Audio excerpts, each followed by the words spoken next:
இண்டஸ்ட்ரியில் இருக்கிற நண்பர்களுக்கு எல்லாருக்கும் தெரியும், மீடியா பீப்புள் ஃப்ரெண்ட்ஸ்க்கும் தெரியும். நிறைய கதைகள் வரும், கேட்பேன். ஆனால் ப்ராஜெக்டில் ஒரு எக்ஸைட்டிங்காகவோ ரொம்ப இம்ப்ரெசிவாக இது பண்ணால் எனக்கு ரொம்ப நல்லா இருக்குங்கிற மாதிரி ப்ராஜெக்ட்கள் வரல. அந்த டைமில் பிஆர்ஓ நிக்கில் முருகன் அவர்கள் ஒரு நாள் ஃபோன் பண்ணி, இந்த மாதிரி விஜய் ஸ்ரீ அவர் இப்படி ஒரு டைரக்டர், நீங்கள் கதை கேளுங்க, உங்களை வச்சு படம் பண்ணணும்னு ஆசைப்படுறாரு, கதை கேட்டு முடிவு பண்ணுங்கன்னாரு. ஓகேன்னு கதை கேட்டேன். அதில் சில விஷயங்கள் ரொம்ப நல்லா இருந்துச்சு. அப்போ அவர்கிட்ட அது பேசும்போது, இதெல்லாம் நல்லா இருக்கே, இது ஏன் கொஞ்சம் அப்படி பண்ணால் நல்லா இருக்குமேன்னா, luckily director was very very encouraging. எப்படி சொல்கிறீங்க, என்ன மாதிரி கேட்குறீங்க, இல்லை என்ன எதிர்பார்க்குறீங்கன்னு கேட்க ஆரம்பித்தார். ரொம்ப பிரமாதமான டிஸ்கஷன் போகும்போது ஐ குட் சி அவர்கிட்ட இருக்கிற அந்த டேலண்ட் என்னால் ஐடென்டிஃபை பண்ண முடிஞ்சுது. அப்படியே பேச பேச சில நாட்களாக 7th டிராஃப்ட் பர்ஃபெக்டாக வந்தது. அதனால தான் அது பார்க்கும்போது கேட்கும்போது ரொம்ப நம்பிக்கையோடு இந்த ப்ராஜெக்டில் நடித்தேன், நல்லாயிருக்கும், கூட்டணியாக எல்லோரும் ஜெயிக்க முடியும்னு ஒரு நம்பிக்கை வந்துச்சு. அதனால தான் சார், இப்போது பல சாதனைகள் புரிந்த சச்சின் டெண்டுல்கர் திரும்பி களம் இறங்கும் போதும், பல சாதனை புரிந்த மைக்கேல் ஜாக்சன் திருப்பி ஸ்டேஜ் இறங்கும்போது முதல் முறை அப்படின்ற ஒரு வயிற்றில் ஒரு சின்ன பட்டாம்பூச்சி பறந்ததா சொல்லியிருக்காங்க. அது மாதிரி ஹராவில் ஃபர்ஸ்ட் டே ஷூட்டில் நீங்கள் என்ன ஃபீல் பண்ணீங்க? ஃபஸ்ட்டு இல்லை, பூசணிக்காய் உடைக்கும் போதும் அதே தான் பட்டம் பூச்சி தான் எனக்கு. ஹராங்கிற படம் என்னோட பார்வையில் முதல் படமாக தான் நான் நினைக்கிறேன். ஏன்னா ஒவ்வொரு படமும் ஒவ்வொரு நாள் ஷூட்டிங்லேயும் எனக்கு பட்டம் பூச்சி தான்.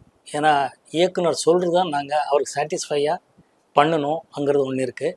அதை எப்படி நம்ம ஸ்டைலில் பண்ணணும், அவரை எப்படி கன்வின்ஸ் பண்ணணுங்கிறது இருக்குது. ஸோ மொத்தமாக மற்ற நடிகர்கள் டெக்னீஷியன்ஸ் சொல்லும்போது கூட்டணி ஜெயிக்கணுங்கிறத நான் ரொம்ப உறுதியாக இருக்கேங்கிறதுனால எவ்ரிடே பட்டாம்பூச்சி தான். ஸோ ஹராவோட இந்த கேரக்டர் இது வரைக்கும் நீங்கள் பண்ண படங்களோட இந்த கேரக்டர் எந்த அளவுக்கு உங்களுக்கு டிஃப்ரெண்ட்டாக? நான் முதலே சொன்ன மாதிரி ரொம்ப வித்தியாசமாக தான் இருக்குது. சொல்லும்போது பழசு மாதிரி தான் இருக்கும், ஆனால் வித்தியாசமான ஆட்டிடியூட் உள்ள கேரக்டராக இருக்குது. ஒரு மிடில் கிளாஸ் மேன் தான், பட் இருந்தாலும் அவர் திரைக்கதை அமைச்சிருக்கிற விதமும் அதில் என்கிட்ட அவர் நடிப்பு வாங்கியிருக்கிற விதமும் வித்தியாசமாக இருக்குது. அது இப்போ நீங்கள் டீசர் ட்ரைலர்லேயே நீங்கள் பார்த்துருப்பீங்கன்னு நான் நினைக்கிறேன். ஸோ இந்த சிறு இடைவெளிக்கு பிறகு வர நீங்கள் எந்த அளவுக்கு சினிமாவை மிஸ் பண்ணியிருக்கீங்க, சினிமா உங்களை மிஸ் பண்ணியிருக்குன்னு நீங்கள் நினைக்கிறீங்களா? யாரையும் மிஸ் பண்ணதா இல்லவே இல்லை, எல்லாமே காலத்தின் கட்டாயம் நான் நம்புகிறவன். சினிமா எப்போ வரும் எப்போ போவோங்கிறத விட பண்ணும்போது ஒழுங்கான படம், ஓரளவுக்கு நல்ல படமாக பண்ணணுங்கிறது தான் என்னோட ஆசையை தவிர வேறு ஒன்றுமே இல்லை. ஸோ இந்த காலகட்டத்தில் சினிமாவை நீங்கள் ரெகுலராக ஃபாலோ பண்ணிட்டு இருக்கீங்க. சென்னை இன்டர்நேஷ்னல் ஃபெஸ்டிவல், பல வேர்ல்டு ஃபெஸ்டிவல்ஸ் தொடர்ந்து எல்லா இடத்துலையும் உங்களை பார்த்துட்டு இருக்கோம். உங்கள் பார்வையில் சினிமா எந்த அளவுக்கு எவல்யூஷனாக முன்னேறி இருக்கு, டெக்னிக்கலி எந்த அளவுக்கு அட்வான்ஸ் ஆயிருக்குன்னு நினைக்கிறீங்க? இன்னைக்கு பாக்ஸ் ஆஃபீஸ் ஹிட்ஸ்ன்றது 100 நாள் சில்வர் ஜூப்ளி தவிர்த்து 3வது நாளே சக்சஸ்ன்ற மாதிரி ஒரு விஷயங்கள் டிரான்சிஷன் ஆயிருக்கு. இதை நீங்க எப்படி பாக்குறீங்க? இது எவல்யூஷன் தானே, நல்ல விஷயமா தான் இருக்கு. டிஜிட்டல் மீடியா வந்திருக்கு, சோஷியல் மீடியா வந்ததுக்கப்புறம் சினிமா செய்கிறதாகதோ திங்கிங் ஆகட்டும், ஆடியன்ஸ் டேஸ்ட் ஆகுது, எல்லாமே மாறி இருக்கு. டிஜிட்டல் வந்ததுக்கப்புறம், ஓடிடி பிளாட்ஃபார்ம் வந்ததுக்கப்புறம். ஸோ இந்த 3 நாளோ 2 நாளோ ப்ரொடியூசர் சக்ஸஸ்னால் அது நம்ப வேண்டியது தானே. ஏன்னா பணம் போட்டவரும் நல்லா இருக்குது, நான் ஹாப்பியாக இருக்கேன்னா அது நம்ம ஒத்துக்க வேண்டியதான். அந்தந்த ஃபார்மேட்டுக்கு அடாப்ட் ஆகணும். சரி, டிஜிட்டல் ஃபார்மேட்டுங்கிறது ரொம்ப நல்ல விஷயமா இருக்குது. அதை அந்த டிஜிட்டல் அப்டேட் பண்ணி அதை எப்படி நுணுக்கமாக யூஸ் பண்ணி நல்லா பண்ணுறவன் தான் உண்மையான ஒரு சிறப்பான இயக்குனராக நான் நம்புகிறேன். அதனால எனக்கு ரொம்ப பிடிச்ச விஷயமா இருக்கு. சார், உங்களோட கேரியரில் பார்த்தீங்கன்னா ஒரு வாரத்துக்கு 2 படங்கள் ரிலீஸ் ஆயிருக்கு, 2 மாசத்துல 5 படம் ரிலீஸ் ஆயிருக்கு. உதாரணத்துக்கு அக்டோபர் 22 ஓ மானே மானே படமும், அக்டோபர் 23 ஓசைன்னு ஒரு படம் பேக் டு பேக் ரிலீஸ் ஆச்சு. அப்புறம் ஒரே நாள்ல 3 படம், உதயகீதம், பிள்ளை நிலா, தெய்வ பிறவி. இதை நீங்க எப்படி பார்த்தீங்க? முதல்ல இறைவனுக்கு நன்றி சொல்லணும், என்னோட ரசிகர்களுக்கு நன்றி. இதுக்கு மேலே என்னோட தயாரிப்பாளரும் இயக்குனரும் அவங்கவுங்க படத்து மேலே வச்சிருந்த நம்பிக்கை தான் இதை காட்டுது. படம் நல்லா இருந்தால் பார்ப்பாங்கங்கிற ஒரு விஷயம் எப்போவுமே உண்மையாக இருக்குங்கிறது நான் நம்புகிறேன். அவங்களுக்கு பிடிக்கிற மாதிரி இருக்கணும். நம்ம படம் நம்ம நல்லா இருக்குன்னு சொல்கிறது ஓகே, ஆனால் அவங்களுக்கு பிடிக்கிற மாதிரி இருந்தால் நல்லா இருக்கும்னு நான் நம்புகிறேன். ஸோ அந்த விதத்தில் ப்ரொடியூசர் டைரக்டர் ரொம்ப ரிஸ்க் எடுத்து ரிலீஸ் பண்ணியிருக்காங்க. நிறைய டைம் சக்ஸஸ் ஆயிருக்கு, ஒரு சில டைமில் ஃப்ளாப் ஆயிருக்கு. பட் இட்ஸ் ஓகே, இறைவனுக்கு நன்றி. சார், ஹரால வந்து அந்த ஒரு கான்செப்ட் என்ன சொல்லிருக்கீங்கன்னா, பள்ளிக்கூடங்களில் சட்டங்களை சொல்லித்தர வேண்டும்னு ஒரு மெசேஜ் வந்து ஸ்ட்ராங்கா கன்சீவ் ஆயிருக்கு. இது வந்து எந்த அளவுக்கு சாத்தியம்னு நினைக்கிறீங்க? இதுதான் ரொம்ப நல்ல விஷயம். அதான் சொன்னேன் நான். இப்போ களம் ஒரு அப்பா பொண்ணு கதையா இருந்தாலும் டைரக்டர் சொல்லியிருக்கிற விதம் சொல்றதுல இது ஒரு முக்கியமான பாயிண்ட் தான். சட்டம் தெரிஞ்சவனுக்கு பார்த்தீங்கன்னா அவனுக்கு லா தெரியாம அவன் பயந்துக்கவே மாட்டான்பாங்க. நமக்கு எதுவுமே தெரியாம இருக்கிறதுனால எல்லாத்துக்கும் பயப்பட்டுட்டு இருக்கோம். ஸ்கூல்லையே இது இன்ட்ரடியூஸ் பண்ணா எல்லோரும் சட்டம் தெரிஞ்சுக்கிட்டா குற்றங்கள் குறையுங்கிறது நான் நம்புறேன். ஏன்னா அவனுக்கு எது பண்ணணும், எது பண்ணக்கூடாது, எது சரியா பண்ணணும், எது தப்பா பண்ணக்கூடாதுன்னு தெரிஞ்சுப்பான். அதனால அது சட்டம் வந்து ஸ்கூல்லையே இன்ட்ரடியூஸ் பண்ணா ரொம்ப நல்லதுங்கிறது இயக்குனர் சொல்லியிருக்கிறாரு. அதை நம்புறேன், நானும் அது கரெக்டாக ஒத்துக்கிறேன். So working experience with director Vijayasri, இந்த படத்தோட எதிர்பார்ப்பு ஃபர்ஸ்ட் டீசர்லே அதிகமாச்சு. அதுல உங்களுக்கு டைலாகே கிடையாது, விஷுவலா தான் காமிச்சாங்க. இப்போ இந்த படம் முடிஞ்சிடுச்சு. ஸோ இந்த டிராவல் நீங்க எப்படி பாக்குறீங்க? ரொம்ப நல்லா தான் பார்க்குறேன். ஐ எம் ஸோ ப்ரவுட். நம்ம இந்த படம், இந்த களம் நான் தேர்ந்தெடுத்திருக்கேங்கிறது எனக்கு ரொம்ப பெருமையாக இருக்குது. இது எப்படியே டிஜிட்டல் விஷயங்கிறத கரெக்டாக அவர் யூஸ் பண்ணுறாருங்கிறதா. பாலு மகேந்திரா சார் எப்போவுமே சொல்வார் ஒரு டைமில், நாடகங்களுக்கும் சினிமாவுக்கு இருக்கிற வித்தியாசம் என்னென்னா, நாடகம் வெறும் டைலாக் ஓரியன்டாக இருந்து பகிர்ந்து அதுவும் பெரிய லெவலில் ஹிட் ஆயிருக்கு. அதுக்கப்புறம் ஃபிலிம்ஸ் வரும்போது விஷுவலி எப்படி சொல்கிறீங்க நீங்கிறதா ரொம்ப முக்கியம். எத்தனையோ விஷயங்கள் டைலாகோடவும் கன்வின்ஸ் பண்ணலாம், வித்தவுட் டைலாகும் கன்வின்ஸ் பண்ணலாங்கிறது நிறைய படங்கள் உதாரணத்துக்கு சொல்லலாம். அந்த மாதிரி இயக்குனர் விஜயஸ்ரீ அவர்கள் இந்த படத்தை எப்படி விஷுவலாக கொடுக்க முடியுங்கிறத கொடுத்துருக்கிறார். அதுதான் எனக்கு ரொம்ப பிடிச்ச விஷயமா இருக்கு. அவர்கிட்ட பலமே அதுதான். சார், இன்னைக்கு வந்து ஓடிடி பிளாட்ஃபார்ம்ஸ் வந்து சினிமாவுக்கும் ரசிகர்களுக்கும் ஒரு முக்கிய பங்கு வகிக்கு. இந்த ஓடிடி வந்து இன்னும் ஏர்லியரா வந்திருக்கலாம்னு நீங்க நினைக்கிறீங்களா, இல்ல தியேட்டர் எக்ஸ்பீரியன்ஸ் தான் பெஸ்ட்னு நினைக்கிறீங்க? எனிடே தியேட்டர் எக்ஸ்பீரியன்ஸ் தான் பெஸ்ட், அதில் டவுட் இல்லை. பட் ஓடிடிக்கு இப்போ ஆஃப்டர் கொரோனா வந்து எல்லாரும் அடாப்ட் ஆகிட்டு இருக்காங்கிறது கரெக்ட். ஒரே ஒரு விஷயம், ஃபிலிம் மேக்கர்ஸ் கிட்ட ஓடிடி பிளாட்ஃபார்முக்குன்னு படம் பண்ணுறதுல எனக்கு அவ்வளோ உடன்பாடு இல்லை. ஏன்னா அதுக்கு சரியாக இப்போ ஓடிடி பிளாட்ஃபார்ம்லேயே தியேட்டரில் ரிலீஸ் பண்ணுங்க, அதுக்கப்புறம் தான் ஓடிடின்றாங்க. அதான் முக்கியமாக இருக்குது. படம் வந்து தியேட்டருக்காக எடுக்கணும், அது ஓடிடியில் ரிலீஸ் பண்ணலாம், அவ்வளோதான். Otherwise theatre experience is the best experience in the world. நான் எப்போவுமே அதுதான் சொல்லுவேன். இப்போ நீங்கள் 80s பாப்புலரான ஹீரோ, இப்போ இந்த 80s artist screen space share பண்ணணும்னா நீங்கள் யார் கூட பண்ணணும்னு நினைக்கிறீங்க? என்னோட தயாரிப்பாளரும் இயக்குனரும் யார் சொன்னாலும் நான் ஷேர் பண்ணிக்கிறேன். ஏன்னா எல்லாரும் என்னோட சக நடிகர் நடிகைகள். ஸோ தொடர்ந்து எந்த மாதிரி கேரக்டர்ஸ் இருந்தால் பண்ணலான்னு நீங்கள் நினைக்கிறீங்க? உங்கள் மைண்டில் இருக்கு, உங்களை அப்ரோச் பண்ணணும்னு நினைக்கிற டைரக்டர்ஸ்க்கு வந்து அது ஹெல்ப்ஃபுல்லாக இன்ஸ்பயர் பண்ணணும், அவ்வளோதான். என்ன இன்ஸ்பயர் பண்ணணும், இன்ஸ்பயர் பண்ணால் நான் ஒத்துக்கிறேன். இப்போ அப்பார்ட் ஃப்ரம் இண்டஸ்ட்ரி, ஆடியன்ஸோட மைண்ட் செட் இப்போ சேஞ்ச் ஆயிடுச்சு. சோஷியல் மீடியா வந்து ஒரு ஷார்ட் பீரியட்ல வந்து ஒரு இம்பாக்ட் இருக்குன்னு சொல்றாங்க. ஆனா அதே சில ப்ரொடியூசர்ஸ் என்ன சொல்றாங்க, நம்பர் ஆஃப் வியூஸோ நம்பர் ஆஃப் ஹிட்ஸோன்றது வந்து அது டிக்கெட்டா கன்வர்ஷன் ஆகல. சோஷியல் மீடியாவோட இம்பாக்ட் பெருசா இருக்கு, ஆனா அது வந்து டிக்கெட்டா கன்வர்ஷன் ஆகலன்றதும் ஒரு சாரார் சொல்றாங்க. ஸோ இந்த சோஷியல் மீடியாவோட வளர்ச்சியை நீங்க எப்படி பாக்குறீங்க? காலத்தின் கட்டாயம், எல்லாமே நம்ம அனுசரித்து அப்டேட் ஆகித்தான் போகணும், அவ்வளோதான். இது டிக்கெட்டாக கன்வெர்ட் ஆயிருக்கு இல்லையாங்கிறத பற்றி எனக்கு அவ்வளோ டீட்டெயிலாக தெரியாது. பட் பொதுவாக ஆடியன்ஸு படத்தோட ட்ரைலர் பார்த்து தான் முடிவு பண்ணுவாங்கங்கிறது எனக்கு ஒரு நம்பிக்கை இருக்குது. அது ட்ரைலர், அவங்களுக்கு ட்ரைலர் வந்த அன்றைக்கே அவங்க பொதுவாக டிசைட் பண்ணுவாங்கன்னு நினைக்கிறேன். இந்த படம் நல்லா இருக்கும், நல்லா இல்லை, போய் பார்க்கலாம், இல்லை ரெண்டாவது நாள் பார்க்கலாம், இல்லை ரிப்போர்ட் கேட்டு பார்க்கலாங்கிறது ஃபீல் பண்ணுவாங்கன்னு நான் நினைக்கிறேன். சார், இன்னைக்கு வந்து பொதுவாக வந்து திரைப்படங்கள்ல வந்து பேக்ட்ராப்ல வந்து பழைய படங்களோட போஸ்டர்ஸ் காமிப்பாங்க அந்த சீனுக்கு ஏற்ற மாதிரி. ஆனால் இன்னைக்கு தேட்டர்ல பழைய படத்தோட பேனர்ஸ் தான் நிறைய இருக்கு. ஸோ இந்த ரீரிலீஸ்ன்றது ஒரு ட்ரெண்ட் ஆயிடுச்சு. இதை நீங்க எப்படி பாக்குறீங்க? அது நிறைய படம் சக்சஸும் ஆயிருக்கு. வரவேற்கணும்ல, கமர்ஷியல் தானே சினிமா.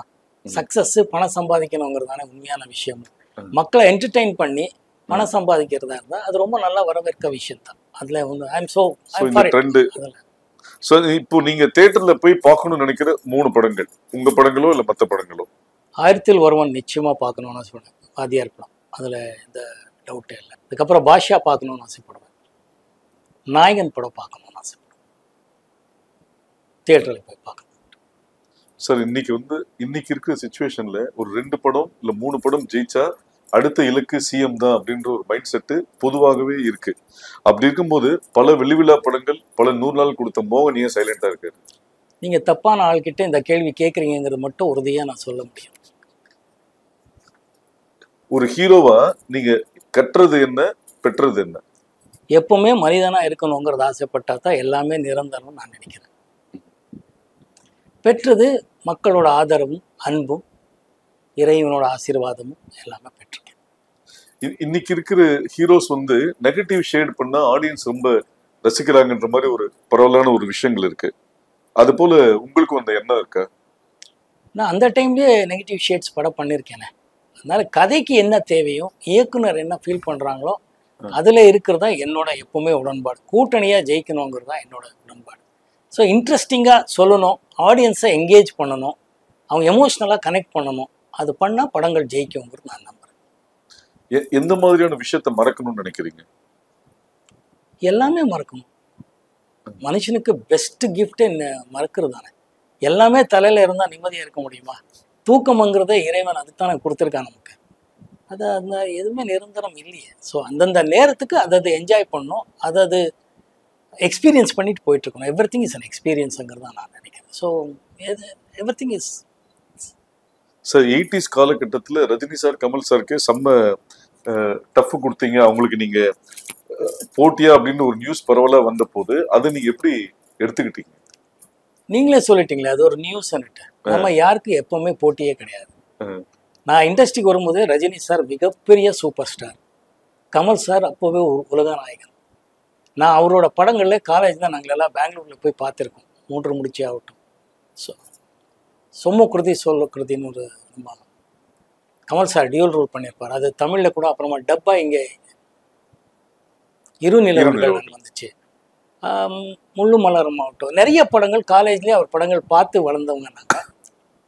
வந்து சினிமா நடிகனாக ஆசீர்வாதம் இருக்குது, மக்கள் ஆதரவு கிடச்சிது, நல்ல படங்கள் பண்ணுறதுக்கு வாய்ப்பு கிடச்சிது, வெற்றி அடைஞ்சது. தவிர நம்ம யாருக்கும் யாருமே போட்டியே கிடையாதுங்க. அவங்கவுங்க ஸ்பேஸ் இருக்கும், அதுலேயே அவங்கவுங்க எவ்வளோ சாதனை பண்ண முடியுமாங்கிறது மட்டும். தவிர ரஜினி சார், கமல் சார் என்றைக்குமே ரஜினி சார், கமல் சார் தான். நம்ம யாருக்கும் அப்போ இல்லை, எப்பவுமே யாருக்குமே யாரும் போட்டி இல்லை. சார் கோகிலா மோகன், ஹரா மோகன், இந்த டிரான்சிஷன் எப்படி பார்க்குறீங்க?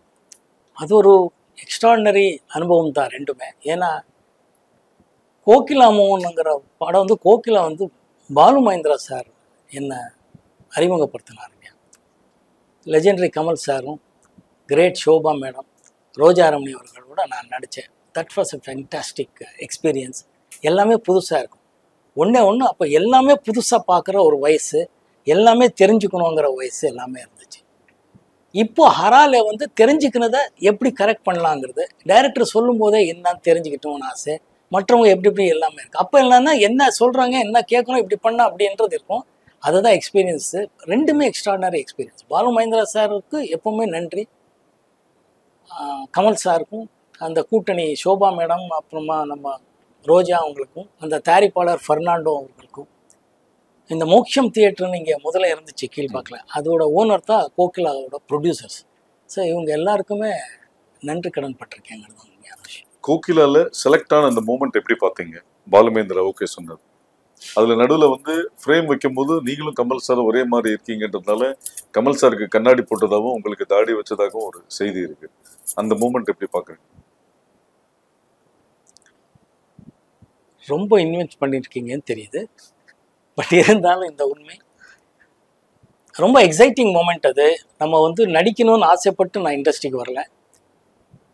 வேலைகளுக்கு பொதுவாக அந்த டைமில் பிஎஸ்சி முடிச்சதுக்கப்புறம் வேலைகள் தேடிட்டு இருக்கும்போது இருந்தால் ஒரு அவகாசம் என்னன்னா என்டர்டெயின்மெண்ட்டானா இப்போ ட்ராமா ட்ரூப், பெனக்கான ஒரு ட்ராமா ட்ரூப்பு, பிவி காரந்தும் லெஜெண்டரி மேன் இங்கே கூத்துப்பட்டுற மாதிரி அப்போது அது பொதுவாக இருந்துச்சு. ஆர்ட் ஃபிலிம்ஸு எக்ஸ்பெரிமெண்ட் ட்ராமா பண்ணுற ட்ரூப்பில் என்னை வந்து கூப்பிட்டாரு.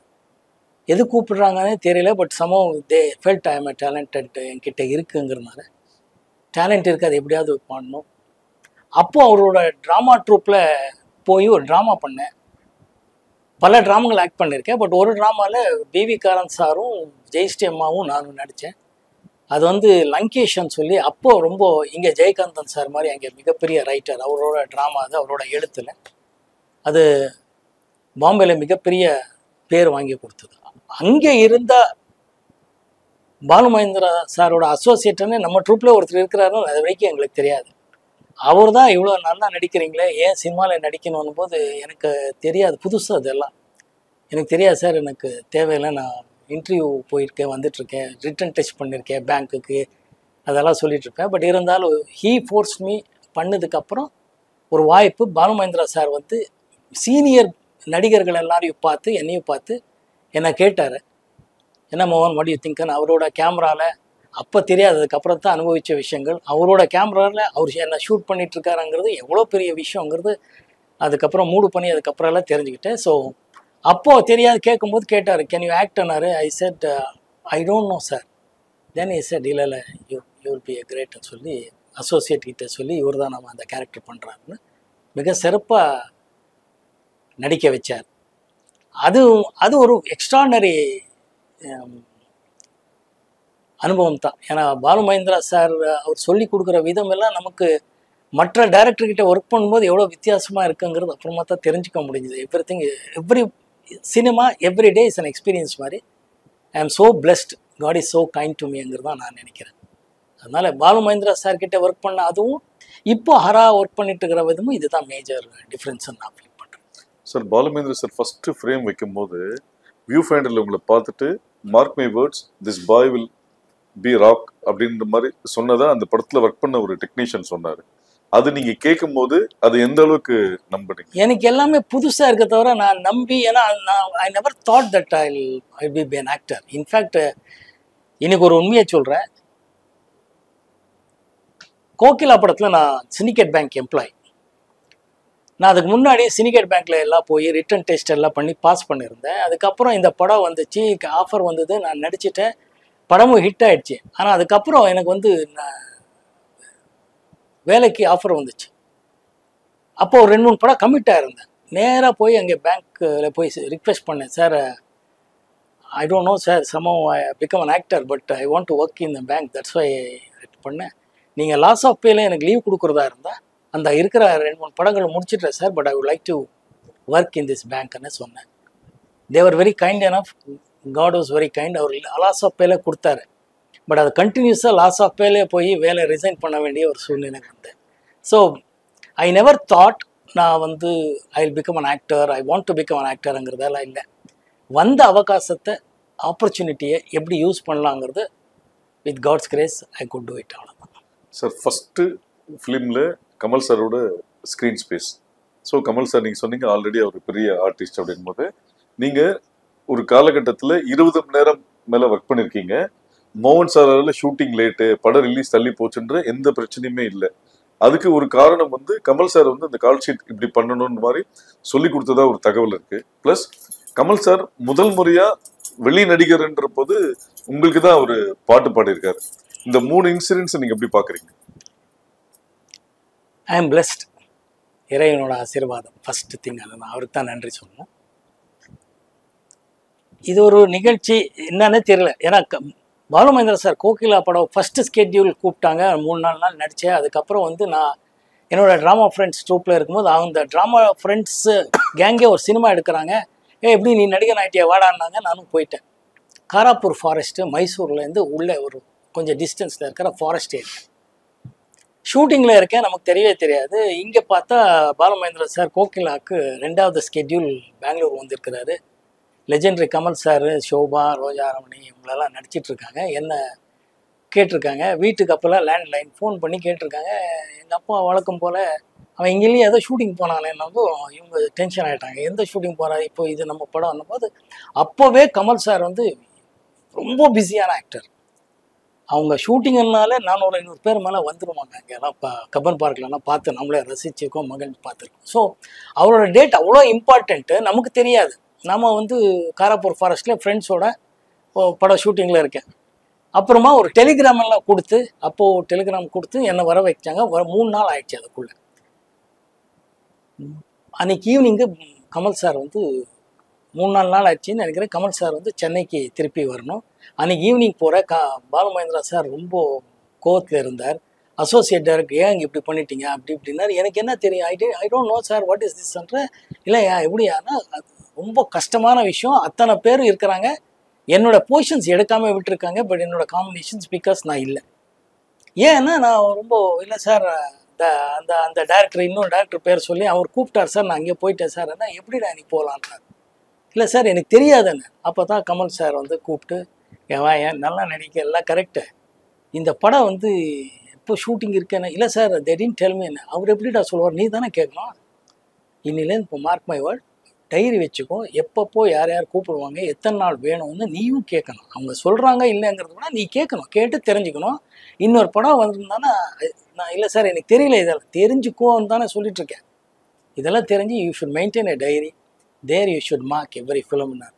ஸோ முதல் படமே கால்ஷீட் கிளாஷ்ன்றது அப்போது நான் உணர்ந்தேன். அதுக்கப்புறம் எந்த படத்துக்கும் நான் கால்ஷீட் கிளாஷ் பண்ணதே இல்லை. என்னால் ஒரு மணி நேரமும் அரை மணி நேரமும் லேட் ஆனதே இல்லை. அது ரொம்ப முக்கியமான காரணம் கமல் சார் அன்னைக்கு சொன்னது. நான் பழகினா நான் வளர்ந்த அந்த ட்ராமா ட்ரூப் ஒரு பெனகான்ட்டு இருக்கு, அது வந்து பிபி காரந்தன் சொல்லி ஒரு எக்ஸ்ட்ராடினரி மனிதர், extraordinary legendary director, music director, எல்லாமே அவர் ஹிந்துஸ்தானின் மியூசிக் எல்லாம் அவரோட ட்ராமாஸ் எல்லாம் அவ்வளோ பெரிய இன்டர்நேஷ்னல் பாப்புலர். அங்கே என்னன்னா எல்லாரும் இப்போ இந்த கூத்துப்பற்ற என்ன சொல்லுவோம், அப்போவே எல்லாரும் எல்லா வேலை பார்க்கணும், யாராலையும் எதுவுமே லேட் ஆகக்கூடாது வரக்கூடாதுங்கிறது ஒன்று. அந்த ஸ்கூல்லையே வளர்ந்ததுனால அதெல்லாம் ஹெல்ப் ஆனதுனால இது வரைக்கும் அதை மெயின்டைன் பண்ணிட்டு இருக்கேன். அந்த சாங் பொன்மானை தேடுது, ஐ எம் பிளஸ்ட், அவ்வளோதான். எதுக்காக என்ன எனக்கு அவர் பாடினாரான்னு எனக்கு தெரியாது. பாடினது ரொம்ப மகிழ்ச்சியாக இருந்துச்சு. ஷூட்டிங் பண்ணும்போதெல்லாம் ரொம்ப என்ஜாய் பண்ணியிருக்கோம். ஐ திங்க் வாய்னிஷ் செட்டில் தான் ஷூட் பண்ணோன்னு நினைக்கிறேன். ப்ரொடியூசர் ஃபிலிம் கோ கம்பெனிக்கு அது, அவருக்கும் டைரக்டருக்கும் சக நடிகரும் நன்றி சொல்லுங்கள். சார் பொதுவாக முன்னாடி வந்து மக்கள் வந்து அரசியல்வாதிகளை ஹீரோவை பார்த்தாங்க, இப்போ மக்கள் ஹீரோவை அரசியல்வாதியா பார்க்குறாங்க. இதை பற்றின உங்கள் பார்வை என்ன? நான் எப்பவுமே எதுவுமே பார்த்ததில்லை. நடிக்கும் போது ஹீரோ, இல்லைன்னா சாதாரண ஒரு மனிதர், அவ்வளோதான் நான் பார்க்குறேன். என்ன நான் அப்படியே பார்க்குறேன், மற்றவங்களும் நான் பார்க்கும்போது அப்படி தான் பார்க்குறேன். கௌரவம் இருக்குது, பட் யாரும் எல்லாம் காலத்தின் கட்டாயம். எல்லாமே நம்ம வந்து சொல்கிறதுக்கு ஒன்றும் இல்லை. எனக்கு அந்த மாதிரி எந்த விதமான ஆசையும் இல்லை, அந்த திறமையும் இல்லை. சார் 80s பரபரப்பாக இருக்கும் போது எந்த ஹீரோயினோட அதிக கிசுகிசு வந்தது? எந்த ஹீரோயினோட வரல. எந்த ஹீரோயினும் வரல. சார் மௌன ராகத்துல ஒரு இன்ட்ரெஸ்டிங்கான ஒரு விஷயம் அப்ப எல்லாரும் பேசப்பட்டது வந்து அந்த ட்ரெயின் சீக்வன்ஸ், தாஜ்மஹாலோட பின்னாடி எடுத்த ஒரு சாங். இதை பத்தி இருக்கும்போது அதை நீங்க ரீவைண்ட் பண்ணி பார்க்கும்போது அதோட மெமரிஸ் எப்படி பாக்குறீங்க? நான் முதல்ல சொன்ன மாதிரி இயக்குனரோட அந்த விஷுவல் சென்ஸ் தான். நீங்கள் சொல்கிற ட்ரெயின் சீக்வன்ஸ் 3-4 இடத்துல எடுத்திருக்கிறார். பெங்களூரில் எடுத்திருக்கிறார், டெல்லியில் எடுத்திருக்கிறார், சென்னையில் எடுத்திருக்கிறார். பட் யாருக்குமே தெரியல.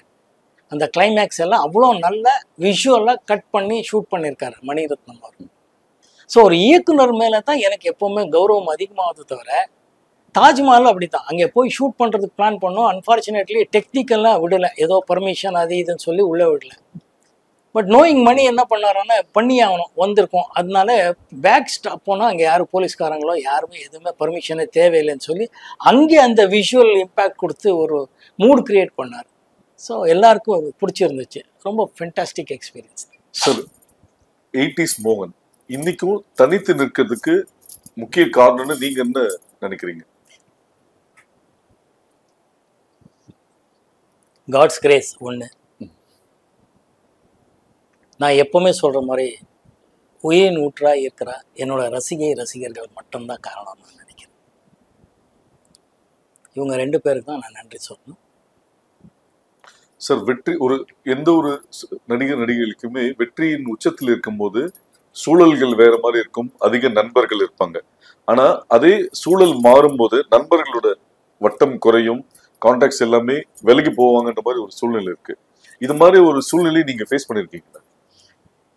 இல்லை, சினிமா பொறுத்தவரை நம்ம காலேஜில் ஸ்கூலில் படிக்கிற மாதிரி ஃப்ரெண்ட்ஸுங்கிறதுக்கு நான் அவ்வளோ லக்கி இல்லை. நான் எப்போவுமே அக்வென்டன்ஸ் தான். இப்போ பழகிற டைமில் எல்லாரும் நல்லா பழங்குவோம். சினிமா முடிஞ்ச பிறகு அடுத்த சினிமாவுக்கு போயிடுவோம். அங்கே இருக்கிற டைரக்டர், டெக்னீஷியன்ஸ், ஆர்டிஸ்ட் பழகுறோம். அதுக்கப்புறம் அடுத்த படம் இப்படி தான் போயிட்டுருக்கே தவிர, இந்த சக்ஸஸாக இருக்கும்போது நிறைய பேர், சக்ஸஸாக இல்லைன்னா நிறைய பேர். நான் எப்போவுமே கொஞ்சம் சோஷியல் மீடியாவில் இல்லைங்கிற மாதிரி சினிமா ஆட்களோட பழகுவே தவிர I am not in to in. So உள்ளே போய் அதை அனுபவிச்சு அதெல்லாம் இல்லை. நம்ம எப்போவுமே ஹாப்பியாக இருப்போம். அந்தந்த டைமில் அந்தந்த இயக்குனர் சக நடிகர் பார்ப்போம். அதுக்கப்புறம் நானாக இருக்கிறதுனால எனக்கு அந்த மாதிரி எல்லாம் ஃபீலிங்ஸ் வந்தது இல்லை. சுகாசினி மேடம் ஒரு வாட்டி சொல்லும் போது நீங்க ரொம்ப சேட்டைக்காரர், நாட்டி பாய்ன்னு சொல்லியிருக்காங்க. அப்படியா சார்? இல்லை, நீங்கள் அவங்ககிட்ட தான் கேட்கணும். நான் என் நாட்டி பாயா இல்லை, நான் இப்படி சொல்ல முடியும், எனக்கு புரியல. சார், சினிமால வெற்றி தோல்வியை நீங்க எப்படி பாக்குறீங்க? இட்ஸ் அன் எக்ஸ்பீரியன்ஸ், அவ்வளோதான். டெஃபினட்டாக வெற்றி தோல்வி மைண்டுக்கு எதுவுமே எடுத்துக்க மாட்டோம். படம் ஹிட் ஆனாலும் தேங்க் காட், படம் ஃப்ளாப் ஆனால் என்ன பண்ணணும், அடுத்தது எப்படி மிஸ் ஆச்சு, அதுக்கு என்ன கரெக்ட் பண்ணணுங்கிறது போனால் தான் நம்ம அதுலேருந்து வெளியே வர முடியும். பிகாஸ் அதர்வைஸ் எல்லோரும் அந்த டிப்ரெஷனுக்கு போயிடுவோம், இல்லைன்னா அந்த ஒரு டாப் எண்டுக்கு போய் நின்றுடுவோம். அது ரெண்டுமே எனக்கு இல்லை. சார், இப்போ இந்த பார்ட் 1 பார்ட் 2 சீசன் இருக்கு. ஸோ மோகன் சாரோட படங்கள் பார்ட் 2 பண்ணணும்னா நீங்க எந்த படத்தை சொல்லுவீங்க? தயாரிப்பாளர் யாராவது இருக்கிறதா தான் சொல்லுங்க. நிறைய கதைகள் பேசலாம், நிறைய படங்கள் இருக்கு. சார், இப்போ ஆரம்ப கட்டத்துல கோகிலா, மூடு பண்ணி இது மாதிரில ஒரு சின்ன சின்ன விஷயங்கள், விதியில நெகட்டிவ் ஆன விஷயங்கள், எல்லா டைப் கேரக்டர்ஸும் இதுதான் பண்ணுவேன்னு இல்லாம பல்வேறு விஷயங்கள் பண்ணியிருக்கும் போது எதிர்நாயகனாகவும் 100வது நாள்ல பண்ணியிருக்கீங்க. இப்போ கோட்ல நீங்க எதிர்நாயகனாக நடிப்பதாக கூறப்படுகிறது, ஊடகங்கள் சொல்லப்படுகிறது. இந்த படத்தை செலக்ட் பண்றதுக்கு என்ன ரீசன்? இந்த படம் முடிஞ்சது ஏஜிஎஸ் பர்மிஷனோட, வெங்கட் பிரபு அவர்களோட பர்மிஷனோட இந்த படத்தை பத்தி டீட்டெயிலா உங்களோடவே நான் பேச தயாரா இருக்கேன். இப்போ அந்த படத்தை பத்தி பேசக்கூடாது, அதனால பேச விரும்பல. ஓகே சார், அதாவது 80ஸ்ல மிகப்பெரிய ஹீரோ மோகன், 2024ல விஜய் சார் பெரிய ஹீரோ. இந்த காம்பினேஷன் எப்படி பாக்குறீங்க? மக்களால தேர்ந்தெடுத்த மிகப்பெரிய நடிகர் ஹீரோவாக விஜய் சார் இருக்கிறார். தளபதி விஜய் சொல்லக்கூடியவர். அவரோட நடிக்கிறதுக்கு ஒரு வாய்ப்பு வந்திருக்கு. Thanks to Venkat Prabhu, AGS.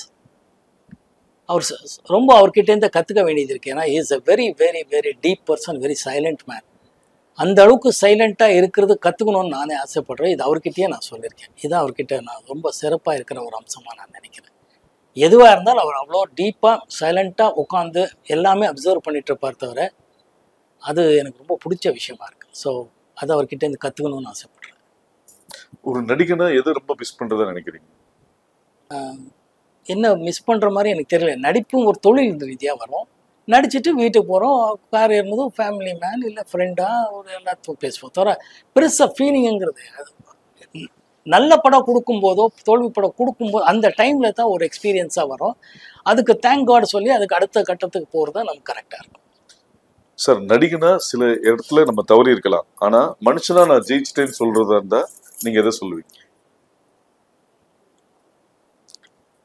மனுஷனா ஜெயிச்சிட்டு முயற்சி பண்ணிட்டு இருக்கேன், மனுஷனா வாழணும்னு ஆசைப்பட்டுட்டு இருக்கேன், அவ்வளவுதான் நான் சொல்ல முடியும். தவிர ஜெயிச்சிட்டேங்கிறது இல்லை, மனுஷனா வாழணும்னு ஆசைப்படுறேன். அதுதான் உண்மையான விஷயம்.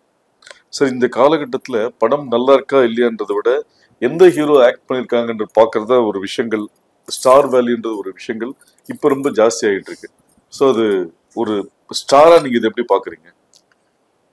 இல்லை, இது ஒரு உண்மை, எல்லாருக்கும் தெரிஞ்ச விஷயத்த நான் சொல்ல விரும்புகிறேன்.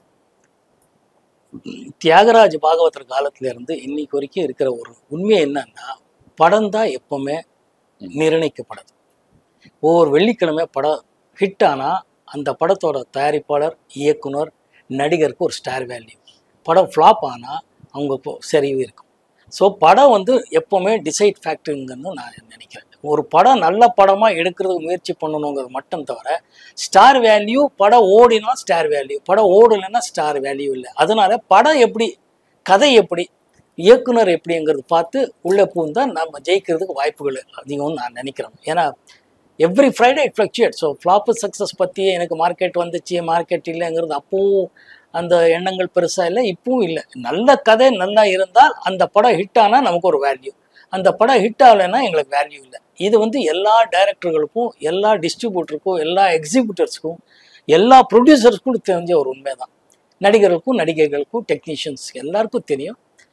பட் அது முகம் ஹீரோ ஆர் யாராவது தெரியறதுனால அப்படி சொல்கிறாங்க. பட் எல்லா ஹீரோக்களுக்கும், எல்லா டைரக்டர்களுக்கும் தெரிஞ்ச ஒரு உண்மை, ப்ரொடியூசர்களுக்கும் தெரிஞ்ச உண்மை, படம் மட்டும்தான் டிசைடிங் ஃபேக்டர்.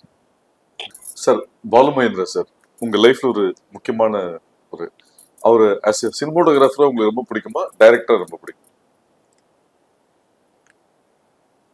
டைரக்டர் என்னோட குருநாதருங்கிற ரீதியில் அவர் மேலே ரொம்ப மரியாதையும் பக்தியும் இருக்குது. அவரை டைரக்டர் ஏன்னா அவர் தான் ஃபிலிம் மேக்கர். பார்த்தீங்கன்னா இப்போ சொல்கிற விஷயம் அவர் அப்போவே பண்ணிட்டு இருந்தார். அவர் எக்ஸாக்டாக பார்த்தீங்கன்னா எடிட்டிங், மியூசிக் நாலேஜ் ஆகட்டும், ஃபோட்டோகிராஃபி ஆகட்டும், டைரக்ஷன், கதை, திரைக்கதை, வசனம் எல்லாம் பண்ணியிருக்கிறார். நான் அவரை பார்க்கும்போதே ஒரு டைரக்டர். அதனால எனக்கு டைரக்டராக தான் பிடிக்கும், ஃபிலிம் மேக்கராக பிடிக்கும். டைரக்டருங்கிறத விட is a extraordinary film maker.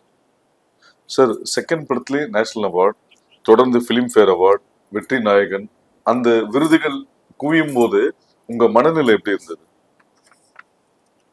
நான் உங்களுக்கு போர் அடிக்கும், பட் அதான் உண்மை. தேங்க் காட் தான் சொல்லணும், வேற என்ன சொல்ல முடியும்? அடுத்த கட்டத்துக்கு போனோம், தேங்க் காட் தவிர வேற எதுவுமே நினைக்கல.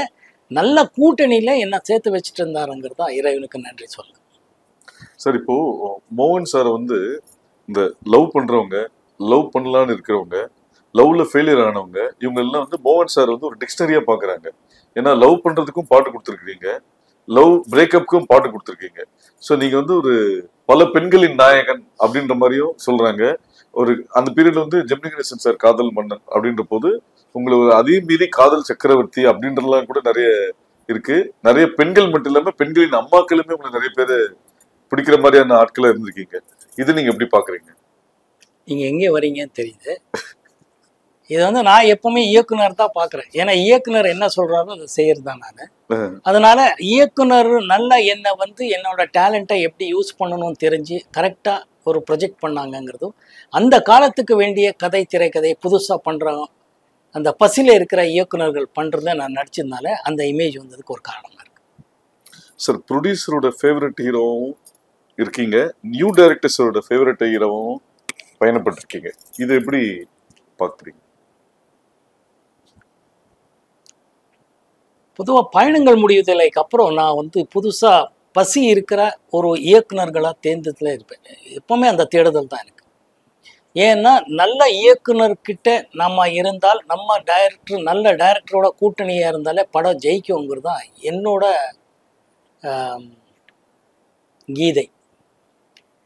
ஏன்னா அவர் பசி இருக்கும்போது எக்ஸ்ட்ரா நிறையா புதுசாக பண்ணுவாங்க, அந்தந்த காலத்தின் கட்டாயம். ஸோ பயணங்கள் முடிதலை ரொம்ப பெரிய ஹிட் ஆனதும் மார்க்கெட் எனக்காக உருவாகுச்சு. போது என் படம், என் மேட்டர், நான் நடிக்கிறேன்னா நல்ல வரவேற்பு எல்லா டிஸ்ட்ரிபியூட்டர், மீடியேட்டர்ஸ்லேருந்து இருக்குன்னும் போது புதுசாக வரக்கூடிய நல்ல நல்ல டேலண்ட்டை டேப் பண்ணுறி அவங்கள ஒரு 10 பேர் பார்ப்பேன்னா அதில் 1-2 பேர் இவங்க நல்லா பண்ணுறாங்கன்னு என் மனசுக்கு தோணும் போது அவங்களோட ட்ராவல் பண்ணும்போது நிறைய படங்கள் ஜெயிச்சிருக்கு. ஸோ அந்த மாதிரி விஷயங்களில் அவங்களெல்லாம் அறிமுகமாகிறதுக்கு நானும் ஒரு காரணமாக இருக்கேங்கிறது ரொம்ப பெருமையாக இருக்குது.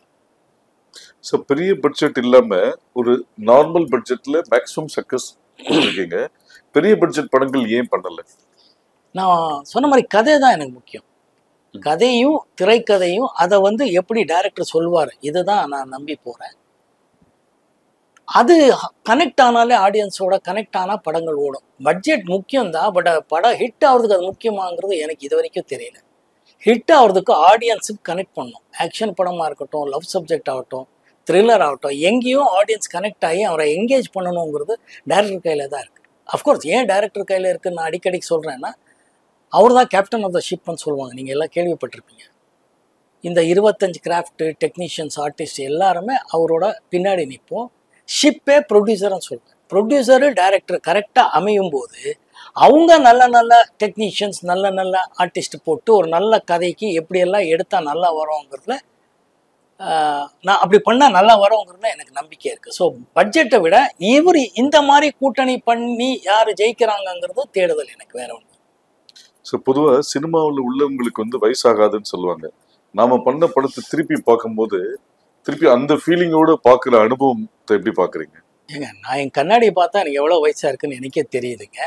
என்னன்னா கதையின் ஒரு நாயகன் தான். கதையில் எப்படி வருதோ, நான் அப்போவும் நான் வந்து காலேஜ் பையனாக நடிச்சிருக்கேன். அப்போது டாக்டரு, ஃபேமிலி மேனு, 2 ஒய்ஃப்க்கு புருஷனாகவும் ஒரே ஒரு ஒய்ஃப் வேணும்னு போட்டு ஒரு கொலைகாரனாகவும் ஒரு டிச் பண்ணி பண்ணும்போது கதைக்கு எப்படி வேணுமோ அந்தந்த வயசுக்கு பண்ணுறேன். அதனால தான் இப்போது ஹராங்கிறது பார்த்தீங்கன்னா நான் ஒரு ஃபேமிலி மேனாக ஒரு +2 கிட்டுக்கு அப்பாவாக நடிக்கிறேங்கிறது அந்தந்த வயசுக்கு ஏற்ற கேரக்டர்களை அப்படியே டேரக்டரோட மூவ் ஆகிட்டா கரெக்ட் ஆகும்னு நான் நம்புறேன். பட் எனக்கு வயசாயிட்டு இருக்குன்னு எனக்கும் தெரியுது.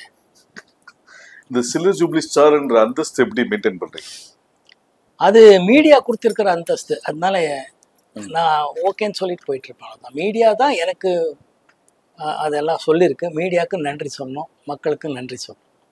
சார், உங்க கேரியர்ல பயணங்கள் முடிவதில்லை, சரணாலயம், முன்னே நான் சந்தித்தேன், உதயகீதம், இதே கோயில், இந்த 5 படத்துல தான் நீங்க வந்து மைக் வச்சு பாடிருக்கீங்க. ஆனா ஒரு மைக் மோகன்ற ஒரு அடையாளம் ஏற்பட்ட போது, அந்த அடையாளம் வந்த போது உண்டான மகிழ்ச்சியும் தொடர்ந்து அந்த நேம் இருக்குன்றது என்னைக்காவது வருத்தப்பட்டிருக்கீங்களா? இல்ல, அது என்னன்னா அதுக்கு வந்த அந்த ஒரு பேர் வர்றதுக்கு காரணம் என்னோட படங்கள்ல பாடல்கள் இருந்துச்சுங்கிறது தான். நல்ல பாடல்கள் அந்தந்த காலத்தின் கட்டாயம் மாதிரி டைரக்டர்கள், மியூசிக் டைரக்டர்கள் எல்லாம் சேர்ந்து கொடுத்துருக்கிறாருங்கிறது தான். அற்புதமா அந்த பயணங்கள் முடிவதில்லைங்கிற படம் வந்து சிங்கரா நடிக்கும்போது பாலசுப்ரமணியம் எஸ்பிபி சார் அவர்கள் நான் பாடினதா மோகன் பாடினதா இது என்ற அளவுக்கு கேட்டது. அதுதான் என்னோட மிகப்பெரிய அவார்டா நான் நினைக்கிறேன். அந்த கேள்வி கேட்கும்போது மக்களும் அது ஆமா அப்படின்னு இருந்துச்சு. அது பாடகனாகவும் ஒரு கேன்சர் பேஷண்ட்டாகவும் ஒரு லவர் பாயாகவும் ஒரு ட்ராஜடியாக முடிக்கிற அந்த கதையில் எனக்கு ஒரு இமேஜ் வந்துச்சு. பட் என்னன்னா இந்த ஒரு இமேஜ் பொதுவாக என்னோட படங்களில் பாடல்கள் வெற்றி அடைஞ்சிருக்குங்கிறது உண்மையான விஷயம். அந்த பாடல்கள் வந்து ஜனங்கள் மத்தியில் நிற்கிறதுக்கு காரணம் அந்த கதையும் கதை அம்சம் தான் நான் நினைக்கிறேன். அதனால மைக் மோகனுங்கிறது அவங்க தான் அகைன் மீடியா கொடுத்துருக்கிறது. அது ஓகே, அது சந்தோஷம், அவ்வளோதான். அது என்ன இருக்கு.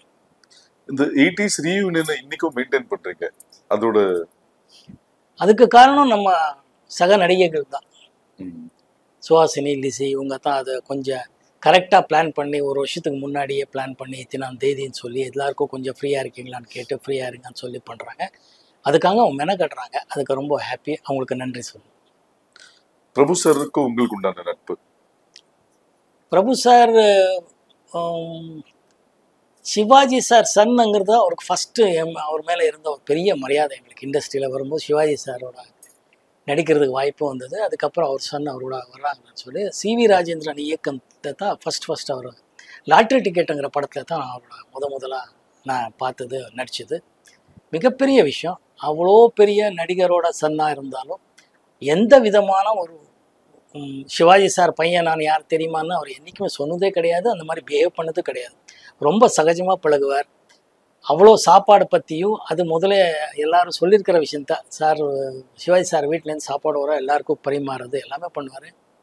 நான் வெஜிடேரியனுங்கிறதுனால அப்போவே எனக்குன்னு சொல்லி பாதாம் கீர் வர வைக்கிறதாகட்டும், வெஜிடேரியன் சாப்பாடு எனக்காகவே வர வைப்பிச்சு கொடுப்பார். ரொம்ப மகிழ்ச்சி, ரொம்ப நல்ல மனிதர். சிவகுமார் சார் பற்றி?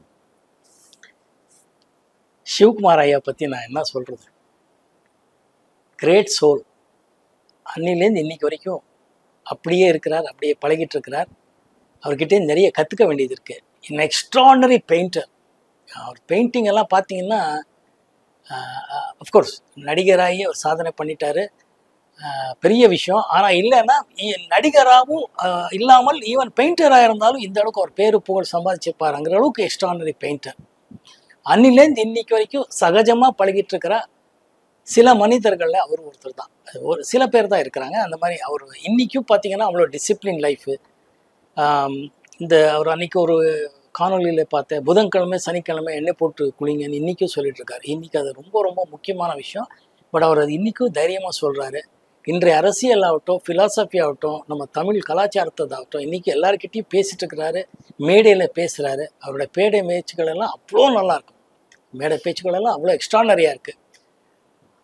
அவர் ஜென்ரேஷனில் நம்ம அவரை தெரிஞ்சு வச்சுருக்கோங்கிறதுலாம் எங்களுக்கு எல்லாம் பெருமையாக இருக்குது. சார், சில்க் ஸ்மிதா வந்து ஒரு அப்பார்ட் ஃப்ரம் கிளாமர் ஒரு கைண்ட் ஹார்ட்டட் பர்சன் சொல்லுவாங்க. உங்கள் 2 பேர் கூட அந்த நட்பு? சில்க் ரொம்ப நல்ல ஹியூமன் பீயிங். ரொம்ப கஷ்டத்தை அனுபவித்து வந்திருக்கிறதுனால இண்டஸ்ட்ரிக்கு வரும்போதே அவங்க ரொம்ப பெயின் ஆகிறது தான் வந்திருப்பாங்க. ரொம்ப ஒரு டிசப்பாயிண்டட் பாவம், ரொம்ப கஷ்டப்பட்டு வந்ததுனால அவங்களுக்கு அந்த பெயின் தெரியும். எக்ஸ்ட்ரானரி ஹியூமன் பீயிங் அந்த பொண்ணு. அவங்க நடித்த கேரக்டருக்கும் அவங்களுக்கும் சம்மந்தமே இல்லை.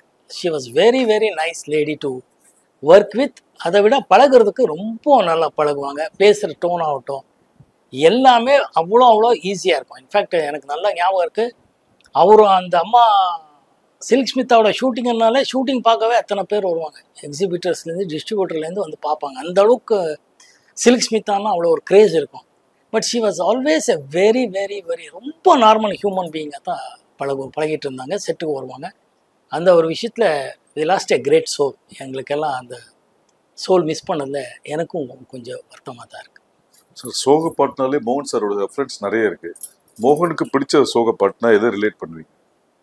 நான் இது பொதுவாக எல்லா இடத்துலையும் சொல்கிறது, கேட்குறவங்களுக்கு கேட்பேன் எந்த பாட்டு உங்களுக்கு பிடிச்சிருக்குன்னு. அந்த பாட்டு தான் நான் எனக்கும் பிடிச்சிருக்குன்னு சொல்லுவேன். ஏன்னா இட்ஸ் லைக் 5 ஃபிங்கர் மாதிரி, ஃபிங்கர்ஸ் எப்படிங்கிற மாதிரி தான். எல்லா பாடல்களும் அவ்வளோ நல்லா இருக்குது. அந்த சுச்சுவேஷனுக்கு வந்து மக்கள்கிட்ட கனெக்ட் ஆகும்போது இந்த பாட்டு தான் பெஸ்ட்டு, அந்த பாட்டு தான் இல்லை. இன்னைக்கு தேதிக்கு நீங்கள் சொல்லணுன்னா ஒரு மெலோடி சாங் எதுன்னா, நான் இன்னைக்கு சொல்கிறது மகளே என் மகளே தான் சாங் சொல்லுவேன். ஏன்னா இன்றைக்கி அது புதுசாக எல்லாருக்கும் ரீச் ஆகிருக்கு, மக்களோட ஆசீர்வாதம் கிடச்சிருக்கு. அதனால் அந்த பாட்டு இன்னைக்குன்னு சொல்லுவேன். பட் என்றைக்கும் எல்லா பாடல்களும் வெற்றி அடைகிறதுக்கு காரணம் அந்த கதை அம்சம் தான் சொல்கிறேன். இன்றைக்கி ஒரு மெலோடி சாங்கன்னா மகளே என் மகளேங்கிறது தான் சொல்லுவேன். சார் உங்களுக்கு எஸ்பிபி சார் பல ஹிட்ஸ் கொடுத்துருக்காரு, பேரலி ஏஸ்தாஸும் ஹிட்ஸ் கொடுத்துருக்காரு. உங்களோட ஃபேவரட்னா எஸ்பிபியே ஏஸ்தாஸ் சார்? எல்லாரும் ஏன் மலேசியா வாசுதேவன் சாரும் ஹிட் கொடுத்துருக்குறாங்க, நிறைய சிங்கர்ஸ் ஹிட் சாங்ஸ் கொடுத்துருக்காங்க. அதனால தமிழ்நாட்டில் யாருக்குங்க எஸ்பிபி சார் பிடிக்காத மனிதர் யார் இருக்காங்க? அந்த மாதிரி ஒரு லெஜெண்டரி சிங்கர் இனிமேல் நான் பார்ப்பேங்கிறது எனக்கு நம்பிக்கை இல்லை. வருங்காலத்தை பற்றி சொல்கிறதுக்கு நான் ஒரு அஸ்ட்ராலஜர் கிடையாது. But full singer, any kind of song, எந்த மொழி ஆனாலும் எந்த மாதிரி சாங் ஆனாலும் எக்ஸ்ட்ராடனரியாக பாடிட்டு இருந்த ஒரே சிங்கர் எஸ்பிபி சார். நான் இதுக்கு முன்னாடியே சொல்லியிருக்கேன், நம்ம காலேஜ் ஸ்கூலில் படிக்கும்போதே we use to love SPB sir. பெங்களூர்லேயே அவர் பாடினா கன்னடா பாடல்களாகட்டும் தமிழ் பாடல்களாகட்டும் வி யூஸ் டு ஹம் நம்ம காய்கா பாடிக்கிட்டே அலையும். ஏன்னா அவர் தான் இந்த கமல் சார் படத்துலலாம் சூப்பராக பாடியிருப்பார். பழைய கமல் சார் ஜெயசுதா படம் மறந்துட்டேன் படத்தோட பேர். அது வந்து தியேட்டருக்கு போய் பார்த்து வெளியில் அந்த தப்பாகவே பாடினாலும் ஜாலியாக சுற்றிட்டு அலையிற ஒரு பேர். ஏன்னா அவ்வளோ இன்ஸ்பயர் பண்ணியிருக்காரு, அவ்வளோ நம்மளோட ஐடென்டிஃபை பண்ணியிருக்காரு. நம்ம அப்படி போயிருக்கோம். அவரோட எந்த பாட்டு பாடினாலும் எந்த மொழி பாடினாலும் அவர் அந்த அவ்வளோ பர்ஃபெக்ஷனாக இருக்குங்கிறது கம்ப்ளீட் சிங்கர். ஸோ டெஃபினட்டாக எஸ்பிபி சார் இந்த லிஸ்ட்லேயே நீங்கள் சேர்க்கக்கூடாது. அதர்வைஸ் எல்லா சிங்கர்ஸும் பிடிக்கும், எல்லாரும் ரொம்ப ரொம்ப நல்லா பாடியிருக்காங்க என்னோட பாடல்கள். உங்கள் லைஃப்பில் மறக்க முடியாத படம்னா இது வரைக்கும் பண்ணதில்லை, எந்த படம் சொல்லுவீங்க, ஏன்? மறக்க முடியாத படமேங்கிறதே இல்லையே, எல்லா படமும் ஒரு எக்ஸ்பீரியன்ஸ்ன்னு தானே சொல்கிறேன். இன்றைக்கி கேட்டால் ஹராம் தான் நான் சொல்கிறேன். அது ஏன்னா அது இன்னும் ரிலீஸ் ஆகலை, அது தயாராகிட்டுருக்கு, அந்த எக்ஸைட்மெண்ட் இருக்குது. எங்கள் கூட்டணிக்கே ஒரு எக்ஸைட்மெண்ட் இருக்குது, எப்படி வந்துட்டுருக்கு, எப்படி ஆடியன்ஸ் சொல்கிறாங்கிறது இருக்குது. அதுதான் இப்போ எக்ஸ்பீரியன்ஸ், அதுதான் என்ஜாய் பண்ணிகிட்ருக்கோம், அதான் போயிட்டுருக்கோம். Otherwise most of the films is an experience தான். So good films bad films சொன்னார்.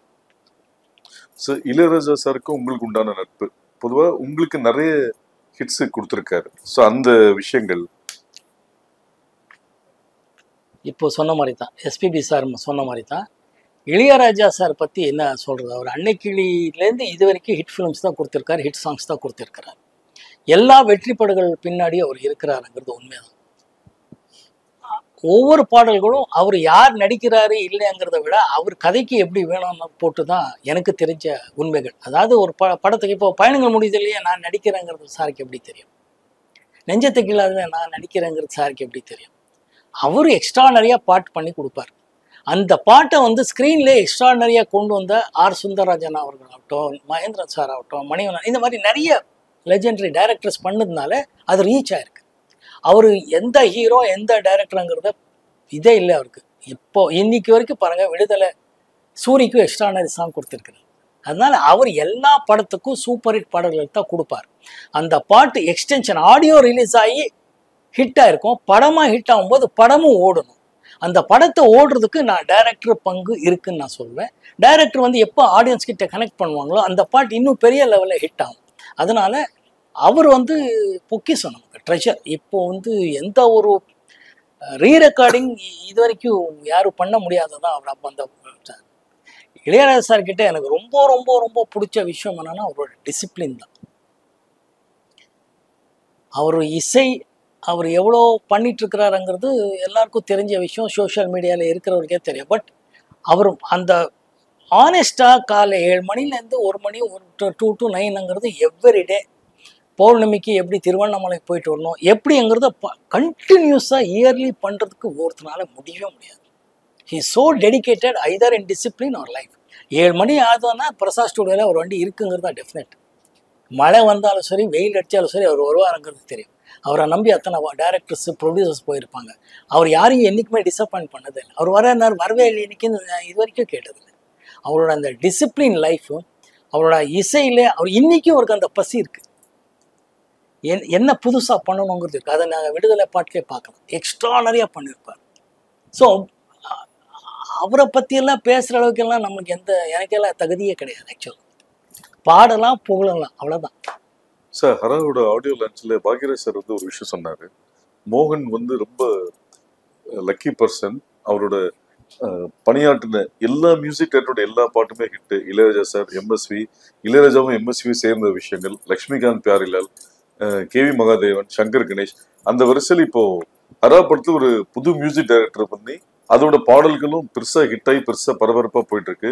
உதாரணத்துக்கு அந்த மகளேன்ற ஒரு பாட்டு ஒரு ஹார்ட்ஃபுல் சோல்ஃபுல் சாங், ரொம்ப பெயினான சாங் அப்படின்னு எல்லா ஃபாதர் டாக்டரும் ரிலேட் பண்றாங்கன்ற போது இந்த ஜேர்னியை ஒரு லெஜெண்டரி மியூசிக் டைரக்டர், ஒரு நியூ மியூசிக் டைரக்டர்ஸ், இதை நீங்க எப்படி பாக்குறீங்க? ஐ ஆம் பிளெஸ்ட். கடவுளுக்கு நன்றி சொல்லணும், இந்த டைரக்டர்ஸுக்கு நன்றி சொல்லணும், இசையமைப்பாளருக்கு நன்றி சொல்லணும். ஏன்னா ஒவ்வொரு படத்தும் அதான் சொன்ன மாதிரி பாக்யராஜ் சொன்னாருங்கிறத விட நான் சொல்றது, இப்போ லக்ஷ்மிகாந்த் பேரலால் வந்து மதர்லேண்ட் பேனர்லேயே,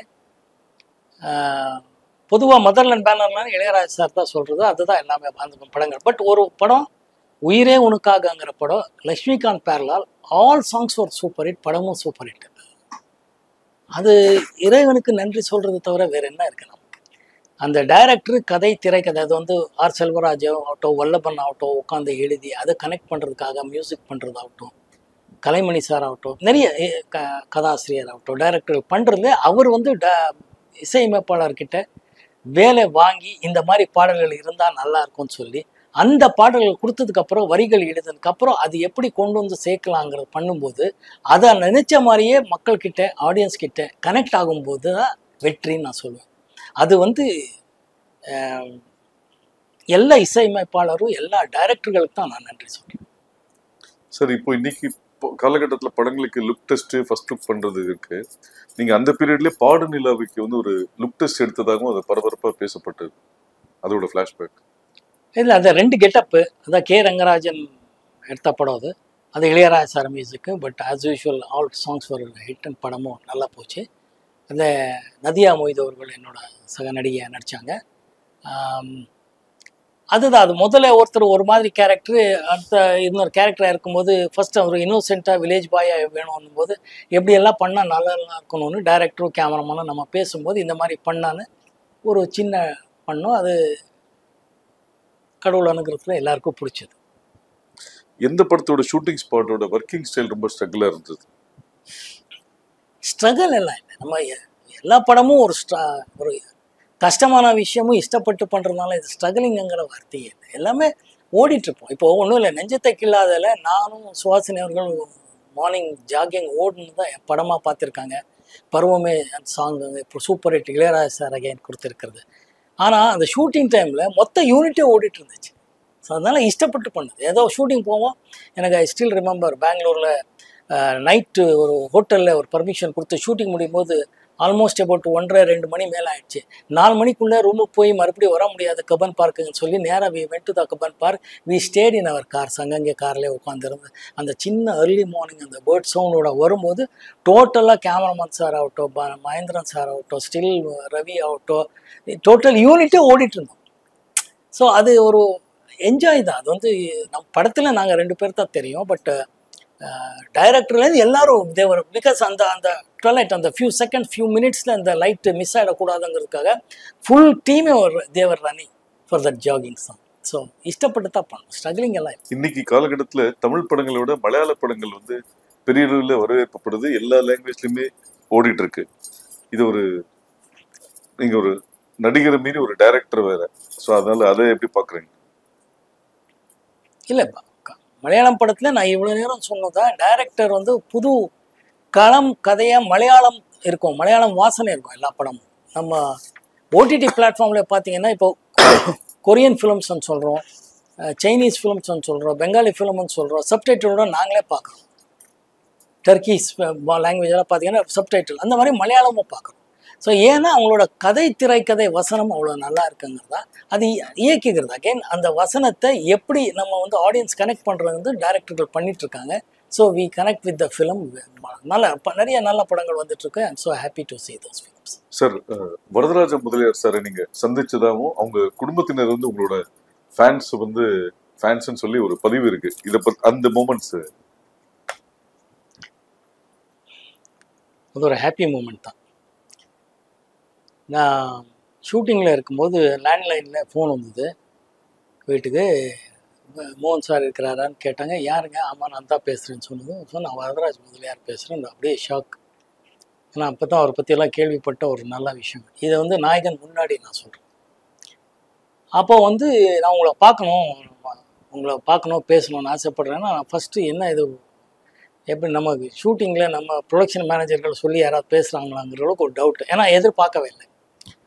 அப்புறம் நானே வரேன் சார், நான் என்ன இல்லை பரவாயில்ல நாங்கள் வரோம் அப்படின்னு. இல்லை நான் வரேன்னு சொன்னேன். இப்போ மந்தவள்ளி சிங்கப்பூர் பங்களான்னு ஒரு ஷூட்டிங் ஹவுஸ் இருக்கும். அங்கே ரெகுலராக ஒரு நாளைக்கு 2-3 படம் அங்கே ஷூட்டிங் நடத்துகிற மாதிரி ஒரு சூழ்நிலை காலங்கள். அப்போது நான் வந்து போயிட்டு வரேன்னு சொல்லி நானே வரேன்னு சொல்லி அவர் வீட்டுக்கு சாந்தம் கிட்ட ஒரு வீடு, அப்போ அங்கே போய் அவரை பார்த்தேன். அப்போ தான் அவர் பாம்பேலேருந்து இங்கே வந்து இருந்திருந்த டைம். எவ்வளோ பெரிய விஷயம்! அவர் நல்லா ஒரு வேட்டியும் நல்லா ஹாஃப் பனியன் கட்டி அப்படியே இருப்பார்.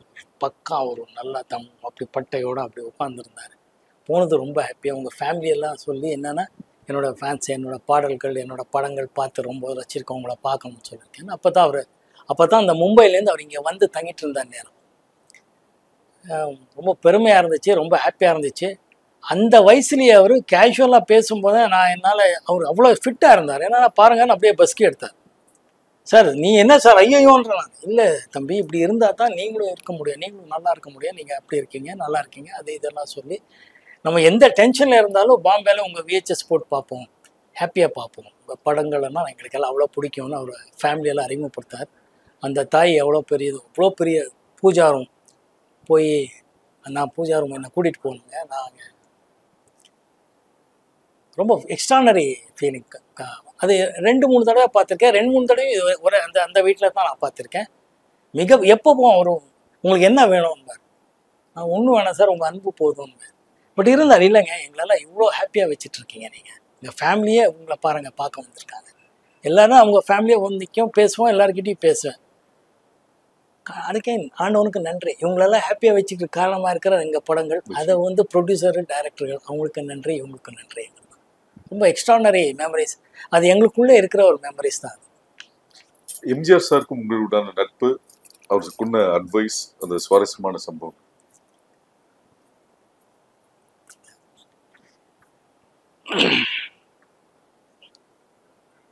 எம்ஜிஆர் சார் பற்றி எல்லாம் என்ன சொல்கிறது, எக்ஸ்ட்ரானரி முதலமைச்சர், எக்ஸ்ட்ரானரி அட்மினிஸ்ட்ரேட்டருங்கிறது போக அவரை நம்ம படம் பார்த்து ரசித்த விதங்கள் தான் எனக்கு ரொம்ப ஹாப்பியாக இருந்துச்சு. அப்போது ஜெமினி ஃபிலிம் சேம்பரும் அப்புறமா நம்ம நடிகர் சங்கத்தில் தான் ப்ரொஜெக்டர் சினிமா ப்ரிவ்யூ தியேட்டர்ஸ் இருக்கும். நம்ம படங்கள் பார்க்க வருவார். நான் ஷூட்டிங்கில் இருப்பேன், ப்ரொடியூசர் சொல்லுவார் இன்றைக்கி சிஎம் வந்துட்டுருக்கார் பார்க்க சொல்லிட்டுருக்கார். ஸோ நம்ம படம் பார்த்துட்டு முடிகிற நேரத்துக்கு வந்துடுவோம், ஏன்னா அங்கே தூரத்தில் இருக்கோம். அவர் படம் பார்த்துட்டு அப்புறம் வந்து மகிழ்ச்சியாக வந்து பக்கத்தில் நின்று நாளைக்கு பிரேக்ஃபாஸ்ட் வந்துருக்கேன் பேசுவோம் அப்படின்னு போயிடுவார். நமக்கா ஒரே ஹாப்பி. நம்ம வந்து ஸ்கூலு காலேஜ்லேருந்து பார்த்த எம்ஜிஆர் சார், நம்ம பெங்களூரில் அத்தனை படங்கள் அவர் பார்த்து ரசிச்சிருக்கோம். கிரேட் ஒரு பாசிட்டிவான எனர்ஜி அவர் படங்கள் பார்த்தாலே வருது. அவரை பார்க்கும்போதும் வருது. அவர் படங்கள் பார்த்து நாங்கள் அப்படி பார்த்துருக்கோம், பட் அவரை பார்க்கும்போது அவ்வளோ பாசிட்டிவாக எனர்ஜி வரும். மறுநாள் ஷூட்டிங் இருந்தாலும் சிஎம்ஏ கூப்பிட்ருக்காருங்கிறதுனால ப்ரொடியூசரை போயிட்டு வந்துடுங்க சார், காலங்காத்தால் வீட்டுக்கு போவோம். அங்கே அவர் மார்னிங் பிரேக்ஃபாஸ்ட் கொடுத்துட்டு படத்தை பற்றி பேசுவார். அதை படத்தை பற்றி அவ்வளோ நல்ல விமர்சனம் பண்ணி பேசுவார். இது எப்படி பண்ணீங்க, இது எப்படி பண்ணீங்க, இது எப்படி பண்ணீங்க, இது நல்லா இருந்துச்சு, அது எப்படி நீங்கள் எவ்வளோ நாள் பண்ணீங்க, அதை கேட்டு ரொம்ப ஹாப்பியாக இன்னும் வேணுமா சாப்பாடுன்னு மாதிரி எல்லாம் பேசுனதுக்கப்புறம் வெளியிலலாம் மினிஸ்டர்ஸ் எல்லாம் இருப்பாங்க, அந்த அவங்களுக்கு வேண்டிய அட்மினிஸ்ட்ரேஷன் எல்லாம் இருக்கும், சிஎம். பட் இருந்தாலும் நாங்கள் அதை புரிஞ்சுக்கிட்டு ரொம்ப நேரம் பேசுகிறதோ அது இதெல்லாம் இல்லை. பட் பேசி முடிஞ்சு நான் கிளம்புறேன்னா பரவாயில்லைங்க. சில டைமில் காஃபி போதும் கிளம்பி வந்ததும் உண்டு. ஏன்னா வெளியே அத்தனை பேர் வெயிட்டிங்கில் இருப்பாங்க, தமிழ்நாடு சிஎம். அப்போது ரொம்ப நமக்கு பெருமையாக இருக்கும். அதுவே என்ன பண்ணுங்க, நெக்ஸ்ட் படத்தில் பார்ப்போம் பேசுவோம் அப்படின்னு நமக்கே உள்ள இருக்கும். மறுபடியும் நல்ல படங்கள் பார்த்து பேசுவார். அவரும் இதே தான் வார்த்தை, உங்களுக்கு என்ன வேணும், என்ன ஒன்றும் இல்லை, உங்கள் அன்பு இருந்தால் போதும். Extraordinary memories sir. அப்போ எம்ஜிஆர் இந்த மாதிரி ஆட்களோட உட்காந்தோம் பேசணும் அப்படிங்கிறத எங்கள் லைஃப்பில் one of the biggest achievements. அதனால அது எக்ஸ்ட்ரானரி ஃபீல். சிவாஜி சாரோட சிவாஜி சார் நடிப்புல நடிகர் திலகம் சிவாஜி சாருங்கிறது நமக்கு வரும்போதே இண்டஸ்ட்ரிக்கு தெரியும்.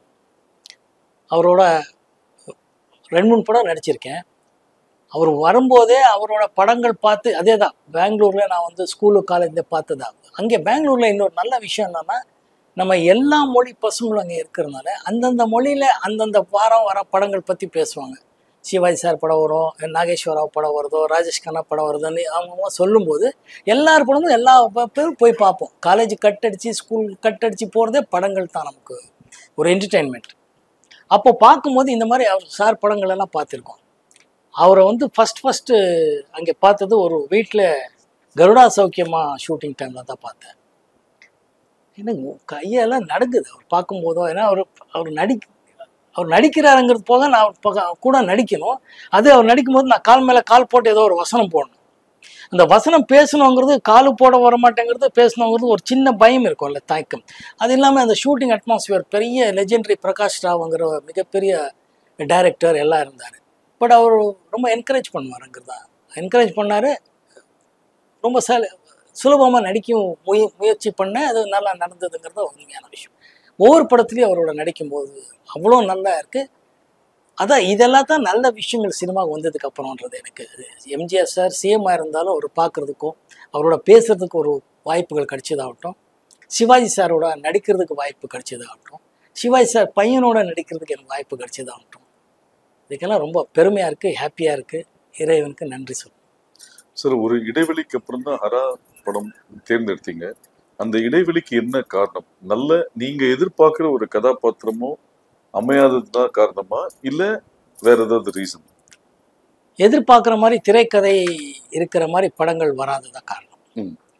நம்ம ஏதோ ஒரு புதுசாக இருக்கிற ஒரு கதை, புதுசுன்னா புதுசு இல்லை, நமக்கு புரிகிற மாதிரி நமக்கு பிடிச்ச மாதிரி இருக்கிற மேட்டர் தான் வேற மாதிரி கொடுத்தா ஜனங்க பார்ப்பாங்கங்கிறதும் நாங்கள் இப்படி. இப்போ நமக்கு பிடிக்கிற ஒரு விஷயத்த கொஞ்சம் அழகாக வேற மாதிரி இட்லி கொடுத்தா, வேற மாதிரி தோசை கொடுத்தா, வேற ரெசிபி இல்லை, அது கொடுக்குற விதத்துலேயே நல்லா ஒரு கொடுக்குறதுல இன்ட்ரெஸ்டிங்காக எப்படி பார்க்க வைக்கிற மாதிரி, சாப்பிட்ணுன்னு தோன்ற மாதிரி பண்ணுற மாதிரி தான் படங்கள் பற்றியும் நான் எதிர்பார்த்த மாதிரி வரல. வர வரைக்கும் வெயிட் பண்ணுவோம், ஒன்றும் பிரச்சனை இல்லை, ஹாப்பியாக இருப்போங்கிறதா இருந்தது. சார், இந்த கோவிட் அப்போ அந்த கோவிட் வந்தவங்க வந்து ஒரு செல்ஃப் குவாரண்டைன் பண்ணணும்னு இருந்தாங்க. ஸோ நீங்கள் வந்து இந்த வெயிட்டிங் பீரியடை இது ஒரு செல்ஃப் அனலைசிங் பீரியடாக எடுத்துக்கிட்டீங்களா? அனலைசிங் இல்லை, இப்போ படங்கள் அப்பவும் படங்கள் பார்க்கறது, பல வாய்ப்புகள் வந்த போதும் அது தள்ளி வச்சதுக்கான ரீசன் என்ன? இல்லை, ஓப்பனாக நம்ம டைரக்டர்கிட்டயே சொல்லுவேன். அப்போ அந்த வந்த டைரக்டர்கள்கிட்டையும் தயாரிப்பாளர்கிட்டையும் சொல்லியிருக்கேன், தப்பாக நினைக்காதீங்க, அடுத்த படம் பண்ணுவோம், இதில் உடன்பாடு இல்லைன்னு சொல்லி அனுப்புவேன். அதில் இந்த ஏன்னா அவரை டிசப்பாயிண்ட் பண்ணுங்கிறது என்னோட நோக்கம் இல்லை, ஜெயிக்கணுங்கிறது மட்டும்தான் எனக்கு நோக்கம். அதனால் கூட்டணியாக ஜெயிக்கணுங்கிறது எனக்கு எப்போவுமே நம்பிக்கை உண்டு. கூட்டணியாக இருந்தால் தான் ஜெயிக்க முடியுங்கிறது எனக்கு நம்பிக்கை உண்டு. ஸோ அந்த மாதிரி ஒன்றும் வரலைங்கிறது தான் இருந்துச்சு. பட் அது டிசப்பாயின்மெண்ட்டும் இல்லை, அனலைஸ் பண்ணுற அளவுக்கும் இல்லை. வரும்போது பார்ப்போம். ஹரா படம் பற்றி ஒவ்வொரு பதிவிலையும் நீங்கள் குறிப்பிடுற ஒரு வார்த்தை வந்து, இந்த படம் உங்களை எந்த விதத்திலையும் டிசப்பாயின்மெண்ட் பண்ணாது அப்படின்னு சொல்கிறீங்க. அப்படி சொல்லக்கூடிய ஒரு மெயின் யூஎஸ்பி என்ன விஷயம் சார் அந்த படத்தில்? இல்லை, ஒரு நம்பிக்கை தான். படத்தில் வேண்டிய ஃபைட்ஸோ சாங்ஸோ எமோஷ்னல் இதில் கனெக்ட் ஆகும்னு நான் நம்புகிறேன். அதனாலே அப்படி சொல்லிகிட்ருக்கேன். இப்போது ஃபஸ்ட்டு டைட்டில் டீசர்லேருந்து பார்த்தீங்கன்னா, மீடியா ஆதரவாகட்டும், ரசிகர்கள் ஆதரவும் நல்லா இருக்குது. 2-3 பாட்டு ரிலீஸ் பண்ணியிருக்கோம், எல்லா பாடல்களுக்கும் நல்லா இருக்குது. அப்படியே டீசர் ஆகட்டும், ட்ரெய்லர் ஆகட்டும், எல்லாமே ரெஸ்பான்ஸ் நல்லாயிருக்கு. அது அதனால இந்த படமும் டிசப்பாயிண்ட் பண்ணாதுன்னு தான் சொல்றேன். சார் உங்களோட லைஃப் கேரியர்ல ஷூட்டிங்க்கு பல ஊர்களுக்கு பல வெளிநாடுகளுக்கு பயணப்பட்டாலும் கோயம்புத்தூர் வந்து ஒரு முக்கியமான ஒரு விஷயமா இருக்கு. ஏன்னா உங்களுக்கு பல வெற்றி படங்களை தயாரிச்ச கோவை தம்பி கோயம்புத்தூர். ஒரு சின்ன இடைவெளிக்கு அப்புறம் வர்ற ஹரா படம் ப்ரொடியூசர் வந்து கோவை சேர்ந்தவர் கோவை மோகன்ராஜ். இந்த படம் ஷூட்டிங் நடந்ததும் கோயம்புத்தூர். அந்த கோயம்புத்தூர் மக்களுக்கும் உங்களுக்கும் உண்டான நட்பு இது மட்டும் இல்லை, நீங்கள் இயக்குனர்கள் பேரை சொல்லலை. ஆர் சுந்தரராஜன் அவர்கள் கோயம்புத்தூர், பிடிச்ச இயக்குனர், பிடிச்ச ரைட்டர் அவரும் ஆகட்டும், நம்ம மணிவண்ணன் ஆகட்டும், இந்த மாதிரி நிறைய ரைட்டர்ஸ் டைரக்டர்ஸ் எல்லாம் அந்த ஊர்லேருந்து வந்தவங்க தான் நம்ம என்னோடய வெற்றிக்கு காரணமாக இருக்கிறவங்கிறது சொல்கிறோம். ஸோ அங்கே மக்கள் பொதுவாகவே ரொம்ப அமைதியாக இருப்பாங்கங்கிறதும், ஊட்டிக்கு போகும்போது அங்கே இறங்கி அவங்களோட பழகின காலத்துலேருந்து இன்றைக்கி வரைக்கும் ரொம்ப ஹாப்பியாக எனக்கு அவ்வளோ ஆதரவு கொடுத்துட்ருக்காங்க. இந்த படத்துக்கும் அவங்க கொடுத்த ஆதரவு மிகப்பெரிய விஷயம். லொக்கேஷன்ஸ் ஆகட்டும், போலீஸ் டிபார்ட்மெண்ட் ஆகட்டும், நண்பர்கள் ஆகட்டும், எல்லாமே they have gone out of their way to help ஹரா ஷூட்டிங். ஸோ அதனாலே எனக்கு கோயம்புத்தூர் கொஞ்சம் ஸ்பெஷலாக எப்போவுமே மனசில் இருக்கும். கோவை தம்பி சாருக்கு உங்களுக்கு உண்டான ரிலேஷன்ஷிப்? கோவை தம்பி சார் சொன்ன மாதிரி கோவையை சேர்ந்தவர். என்னோட நிறைய ஹிட் படங்கள் தயாரித்த ப்ரொடியூசர். பயணங்கள் முடிவதில் ப்ரொடக்ஷன் ஆரம்பிக்கும் போது அரங்கநாயகம் சார், பொள்ளாச்சி ரத்னமன் சொல்லி இன்னொருத்தர் பேர், இந்த தயாரிப்பாளர் பேர் மறந்துட்டேன், மன்னிக்கும். இந்த 3 பேர் ப்ரொடியூசர்ஸு. கோவை தம்பி சார் வந்து அதை வந்து கரெக்டாக நிர்வாகம் பண்ணி அதுக்கப்புறம் motherland banner game under Kovai தம்பி சார். அவரோட நிறைய படங்கள் பண்ணியிருக்கேன், நிறைய வெற்றி படங்கள், நிறைய டேரக்டர்ஸ். இளையராஜா சார், இன்ஃபேக்ட் அவர் படத்தில் தான் லக்ஷ்மிகாந்த் பேரலால் மியூசிக்லையும் படம் ஹிட்டெல்லாம் ஆச்சு. எப்போவுமே வெற்றி படங்களோட தயாரிப்பாளர் என்னோட முதலாளிங்கிறத நன்றி கடனாக இருப்பேன். சார் நீங்கள் ஏர்லியாக ஒர்க் பண்ண நிறைய டைரக்டர்ஸ், இப்போது விஜயஸ்ரீ, வெங்கட் பிரபு, இந்த இவங்களுக்குள்ள இருக்க என்ன டிஃப்ரென்ஸ் பார்க்குறீங்க? குவாலிட்டி ஆகட்டும், நாலேஜ் ஆகட்டும், நீங்கள் எப்படி பார்க்குறீங்க? இல்லை, அப்டேட் ஆகுறது தான். ஒரு 10 years 15 yearsக்கு ஒரு generations of artist, producers, technicians வருவாங்க. அவங்க வரும்போதே ஒரு அப்டேட்டட் வெர்ஷன்ஸில் வருவாங்க. சொல்கிற விதமாகட்டும், அவங்களோட சூழ்நிலை, அவங்க படிக்கும்போது பழகும்போது நடந்த விஷயங்களை வச்சு அவங்க எப்படி விஷுவலாக கொண்டு வருவாங்கங்கிறது தான் முக்கியமான விஷயம். அந்த விஷயத்தில் விஜயஸ்ரீ ஆகட்டும், வெங்கட் பிரபு ஆகட்டும், இன்றைக்கி ரொம்ப அப்டேட்டட் வெர்ஷனில் எடுத்துகிட்ருக்காங்க. அது ரொம்ப ஹாப்பியாக இருக்குது. டிஜிட்டல் மோடில் ரொம்ப ஹாப்பியாக இருக்குது. உங்களோட ஃபிட்னஸ் சீக்ரெட்னா என்ன சொல்லுவீங்க? டிசிப்ளின். அதுதான் இப்போது சமீபத்தில் பாக்யராஜ் சார் சொல்லும் போது, சினிமாவில் வந்து பார்ட்டிகள் வந்து தவிர்க்க முடியாத ஒரு விஷயம். ஆனால் அந்த எல்லா பார்ட்டிக்கும் கலந்துக்கிற விஷயம் வந்து சினிமாக்குன்னு சில சம்பிரதாயங்கள் இருக்கு, அதில் எதுலையுமே வந்து மோகன் வந்து கலந்துக்க மாட்டாருன்னு சொன்னார். இது ஒரு ரீசனாக இருக்குல்ல? இல்லை, அது ஒரு ரீசன். பட் பொதுவாக ஒரு எதுவுமே டென்ஷனாக தலைக்கு எடுத்துக்கிட்டு ரொம்ப டென்ஷன் ஆக மாட்டேன். Because I always believe in God's grace, destiny. என்ன சொல்கிறதோ அதான் நடக்குங்கிற நம்பிக்கை இருக்கிறவன். இன்னொன்று, பேசிக்கலி மற்றவங்களுக்கு கொஞ்சம் போரு, நான் நல்லா இருக்கேன். கொஞ்சம் எக்ஸசைஸு, கொஞ்சம் சாப்பாடு, அதெல்லாம் கண்டினியூஸாக பண்ணுறதுனால கொஞ்சம் இப்படி இருக்கிறதுக்கும் என்னோட டிஎன்ஏ, எங்கள் அப்பா அம்மாவுக்கு நன்றி, என்னோட மனைவிக்கு நன்றி. தேங்க்யூ. ஃபேன்ஸ் கிட்ட நீங்கள் உங்களோட எக்ஸ்பெக்டேஷன் என்ன? ஆடியன்ஸ் கிட்ட உங்களோட எக்ஸ்பெக்டேஷன், கோ ஆக்டர், ப்ரொடக்ஷன் சைடில் உங்களோட எக்ஸ்பெக்டேஷன் என்னவா இருந்திருக்கு? எந்த படத்துக்கு? ஜென்ரலாக ஒன்று என்னோட ஃபேன்ஸு ஒரு தரமான படம் கொடுப்பாருங்கிற ஒரு சின்ன நம்பிக்கை இருக்குது அவங்களுக்கு எல்லாம். அந்த நம்பிக்கை தான் டிசப்பாயிண்ட் ஆகாதுன்னு ஹரா படத்தை பற்றி சொல்லிகிட்ருக்கேன். ப்ரொடக்ஷனில் எப்படி கதையை நோக்கி போகிறதுனால ப்ரொடக்ஷன் டீம் ஆகட்டும், ப்ரொடியூசர் ஆகட்டும், கதைக்கு என்ன வேணுமோ அந்த செலவு பண்ணும்போது ரியலிஸ்டிக்காக இருக்குது, லைவோடு இருக்குங்கிறத படங்களில். சில மலையாளம் படங்கள் எல்லாம் நீங்களே சொல்கிறீங்க, அந்த படங்கள் எல்லாம் ஓடுறதுக்கு காரணம் கொஞ்சம் லைவாக இருக்குது, நம்ம லைஃபுக்கு கிட்டே இருக்குங்கிறது இருக்குது. அந்த மாதிரி படங்களில் நான் கொஞ்சம் விரும்பி நடிக்கணும்னு ஆசைப்படுறேன். ஸோ அந்த மாதிரி படங்கள் வரும்போது ரொம்ப ரசிக்கும்படியாக இருக்கு. சரி, பொதுவாக எல்லா நடிகர்களுக்கும் ஃபேன்ஸ்ன்றது ஒரு முக்கியமான விஷயம். அந்த ஃபேன் பேஸ்டு ரசிகர் மன்றம் இதை ஒரு ஒருங்கிணைச்சு பல நலத்தட்டு உதவிகள் பண்ணுறதுன்றது ஒரு நடைமுறையில் இருக்கிற ஒரு விஷயம். ஆனால் 80s ரொம்பவும் பிரபலமான இருந்த நீங்கள் முதல் முறையாக 2012 தான் அவங்கள சந்திச்சு ஒரு விஷயம் ஆரம்பிக்கிறதுக்கு அனுமதி கொடுத்தீங்கன்னு ஒரு தகவல் இருக்கு. பிளஸ் 2014 இருந்து இன்னைக்கு வரைக்கும் உங்களோட பிறந்தநாள் மே 10ன்றதுனால ஒரு 10ஆம் தேதியும் உங்க ரசிகர்கள் வந்து நலத்திட்ட உதவி பண்றாங்க. வருஷம் மே 10க்கு பல நலத்திட்ட உதவி பண்றாங்க. அதை நீங்க கலந்துக்கிறீங்க. இவ்வளவு தாமதமாக இருந்தாலும் அப்டேட்டடா பண்ணிட்டு இருக்கீங்களே, அது என்ன ரீசன்? இல்லை, மே 12 ஐ மீன் என்னது மே 10 பிப்ரவரி 2014 முன்னாடியிலேருந்தே பண்ணிட்டு இருக்காங்க. சோஷியல் மீடியா அவ்வளோ கேட்சிங்காக இருக்கல. டிஜிட்டல் மோடெல்லாம் வந்தது 2000க்கு அப்புறம் தான். அதுக்கு முன்னாடியிலேருந்து அவங்க பண்ணிகிட்டே இருக்காங்க. அவ்வளோ பெரிய பரபரப்பு பேசலை. என்ன மாதிரியே என்னோடய ஃபேன்ஸும் அது டெய்லி போட்டு அது விளம்பரப்படுத்தணும் அதுன்றது அவங்களுக்கும் அவ்வளோ உடன்பாடு இல்லை. நான் பண்ண புண்ணியம் எனக்கு இப்படி ஒரு பொக்கிஷமாக ஃபேன்ஸ் கிடச்சிருக்கிறது. அவங்களுக்கு எப்போவுமே நன்றி. ஸோ ஒரு ஃபேன் வந்து ரொம்ப வருஷம் கழிச்சு சந்திக்க வரார். உங்களை கழிச்சு ரொம்ப வருஷமாக ஃபாலோ பண்ணிட்டு இருக்கவர் சந்திக்க வரார். அப்போ கூட இருக்கவங்க சொல்கிறாங்க, நீங்கள் போய் சந்திக்காதீங்க, உங்களுக்கு அவர் ரொம்ப பிடிக்கும், அவருக்கு உங்களுக்கு ரொம்ப பிடிக்கும்னு சொல்றீங்க, அவர் உங்க பேர் கரெக்டா சொல்றாரான்னு பார்க்கலான்ற போது லிஃப்ட் திறந்து வந்து நீங்க அவர் பேரை வந்து இன்னும் கருணாகரன் எப்படி இருக்கீங்க அப்படின்ற மாதிரி ஒரு விஷயம் நடந்ததா ஒரு பதிவு இருக்கு. அதோட பேக்ட்ராப் என்னது? ஏங்க ஃபேன்ஸ் எப்படிங்க மறக்க முடியும்? பேசிக் என்னன்னா இன்னைக்கு வரைக்கும் அவங்க தான் என்னோட இருக்காங்க. அவங்க சில நாட்கள் வரலாம் போகலாம், மீட் பண்ணாமே இருக்கலாம், விஷயங்கள் வேற வேற, ப்ரையாரிட்டிஸ் வேற. ஸோ அப்படி போயிட்டு வரும்போது அவங்கள மறக்கவே முடியாது, மறக்கவும் மாட்டேன். மறந்தா அது ஒரு விஷயமே வேறு. Because they're so genuinely involved with actor மோகனுங்கிறதுனால I am so happy to be associated with. So ஒருத்தர் 2 பேர் இல்லை, அவங்க பண்ணுற விஷயத்துக்கு, அவங்க ஃபேன்ஸ் கிளப்பில் அவங்க பண்ணிட்டு இருக்கிற விஷயத்துக்கு நான் வந்து அவங்கள பேர் சொல்லி கூப்பிடுறேங்கிறதெல்லாம் ஜுஜுபி.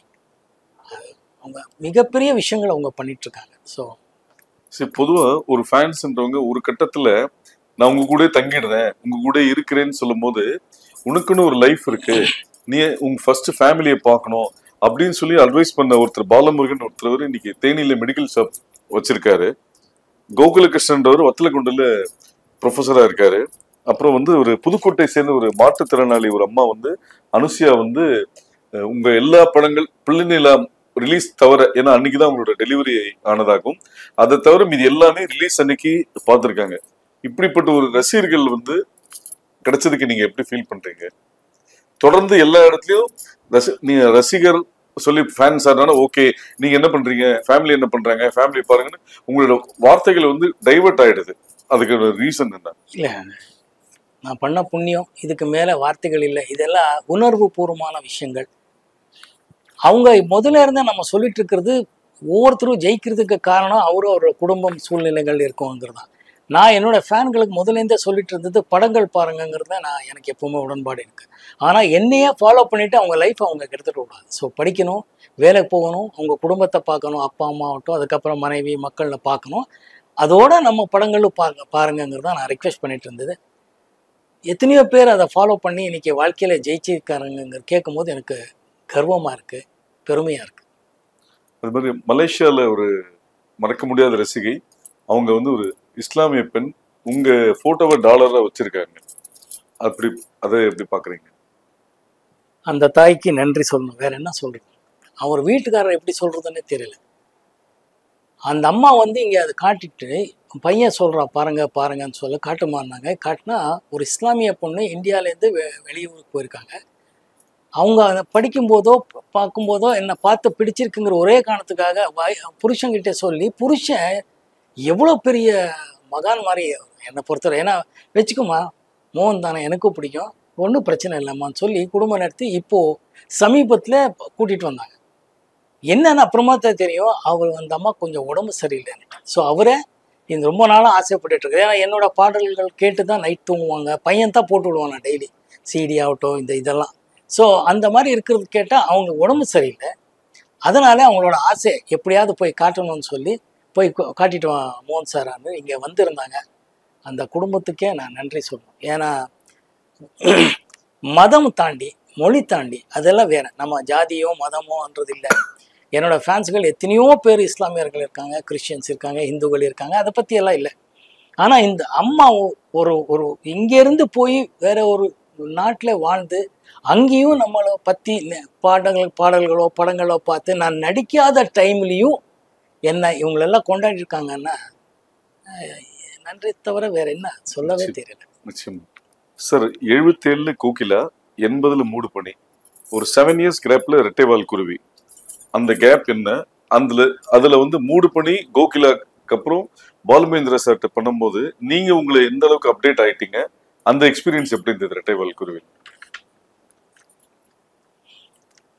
சார் பாலு மகேந்திரா சார் கிட்ட பார்த்தீங்கன்னா பொதுவாக அவர் படத்தில் எல்லாரும் சிறப்பாக தான் நடிச்சிருப்பாங்க. ஏன்னா அவர் சொல்லி கொடுக்குற விதம் அப்படி. எப்படி ஒரு ஆர்டிஸ்ட் கிட்ட ஒரு பெர்ஃபார்மன்ஸ் வாங்கணுங்கிறது அவருக்கு எக்ஸ்ட்ரானரியாக தெரியும். ஏன்னா அதான் சொன்னேன், அவர் editor, story, screenplay, dialogue, direction போக கேமராமேன், எவ்ரிதிங் இன்வால்வ்ஸ் இந்த ப்ரொடக்ஷன் எல்லாமே. நான் வந்து கோகிலா பண்ணும்போது ரொம்ப நியூகமர், எனக்கு எதுவுமே தெரியாது. மூடு பனியிலும் கிட்ட அதுதான்.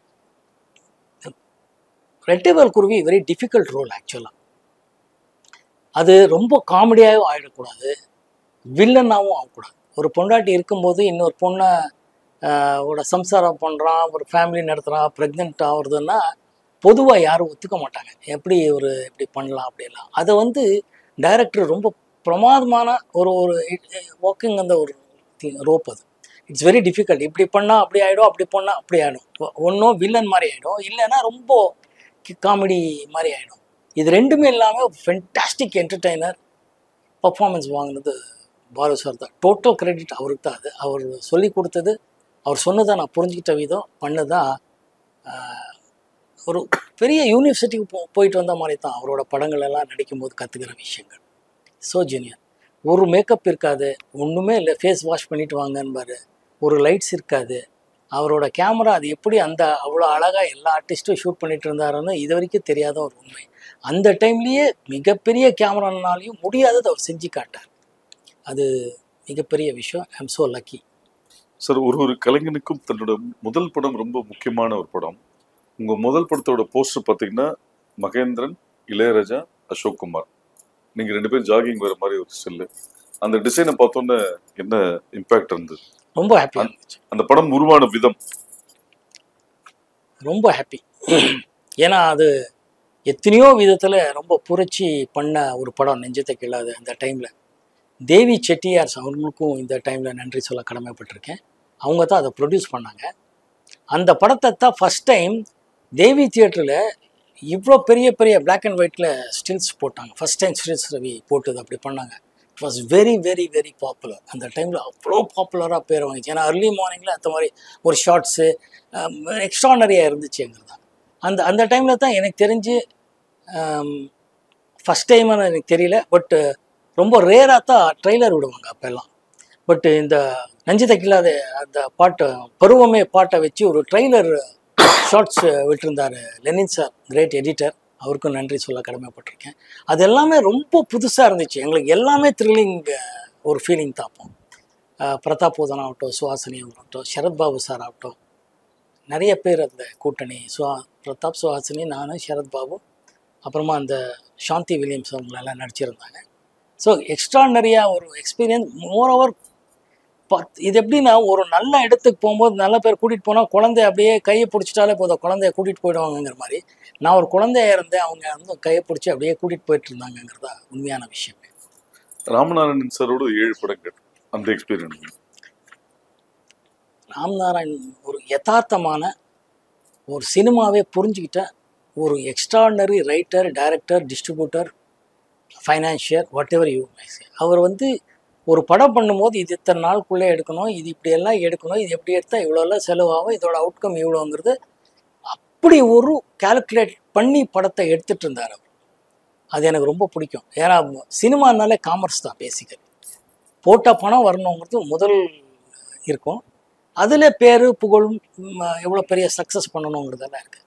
ஒரு சில பேர் ப்ரொடியூசர்ஸ் எல்லாம் பொதுவாக என்ன பண்ணுவாங்கன்னா, எவ்வளோ பணம் செலவு பண்ணி அதுலேருந்து சக்ஸஸ் பண்ணணுங்கிறது இருக்குது. அது ஒரு சார்பான ஒரு type of film making. But Ramnarayan என்றைக்குமே அவர் அப்படி பண்ணவே இல்லை சார். சார் வந்து 100 படங்கள் மேலே இயக்கிய ஒரு டைரக்டர்னா சாதாரணமான விஷயமே கிடையாது. It's not a joke. மிகப்பெரிய சாதனையாளர். அவரோட அத்தனை படங்கள் ஒர்க் பண்ணங்கிறதுல ரொம்ப பெருமையாக இருக்குது எனக்கு. அவர்கிட்ட நிறைய கற்றுக்கணும். சினிமாவுக்கு என்ன தேவை, சீனுக்கு எவ்வளோ தேவைங்கிறது அவர்கிட்ட தான் கற்றுக்க வேண்டிய ஒரு நல்ல விஷயம். சார் அந்த காலகட்டத்திலே நலம் நலமறிய ஆவல் சாந்தி முகூர்த்தம் 2 லேடி டைரக்டர்ஸ் கூட ஒர்க் பண்ணிருக்கீங்க, ஜெயதேவி ஸ்ரீபிரியா மேடம். அந்த ஸ்கிரிப்டை செலக்ட் பண்ணதுக்கான ரீசன்? இல்லை, ஸ்கிரிப்ட் போக நலம் நலமறை ஆவல் வந்து பிரபாகர், இப்போது வேலு பிரபாகரன் அவர் பேர், அவர் கேமராமேன், அவருக்காக தான் அந்த படமே பண்ணேன். அவர் மிகப்பெரிய டெக்னீஷியன் அந்த டைமில், ஒரு எக்ஸ்ட்ராடினரி இனோவேட்டிவ் ஐடியாஸ் வச்சுருக்கிற ஒரு கேமராமேன் கம் டைரக்டர் ஆக்சுவலி. அவருக்காகத்தான் பண்ணேன். ஸ்ரீதேவி, நாங்கள் இண்டஸ்ட்ரியில் வரும்போது ஸ்ரீதேவி ஆகட்டும், ஸ்ரீபிரியா ஆகட்டும், ஸ்ரீவித்யாம் ஆகட்டும், இவங்களெல்லாம் நமக்கு சீனியர்ஸ். அவங்களெல்லாம் பார்த்து ரசித்து வந்தவங்க. ஜெயசுதா ஆகட்டும், அவங்களெல்லாம் அவங்க வந்து கான்ஷீட் கேட்கும்போது அவங்க ஒரு டீமுக்கு ஒரு படம் பண்ணணும் போது வைநாட்டம் சொல்லி கொடுத்ததான் சாந்தி முகூர்த்தம் கான்ஷீட். சார் அந்த காலகட்டத்தில் எல்லா நடிகர்களுக்கும் கலைஞரோட ஒரு படத்தாவது கதைவசத்தை நடிக்கணும்னு ஒரு ஆசை இருக்கும்.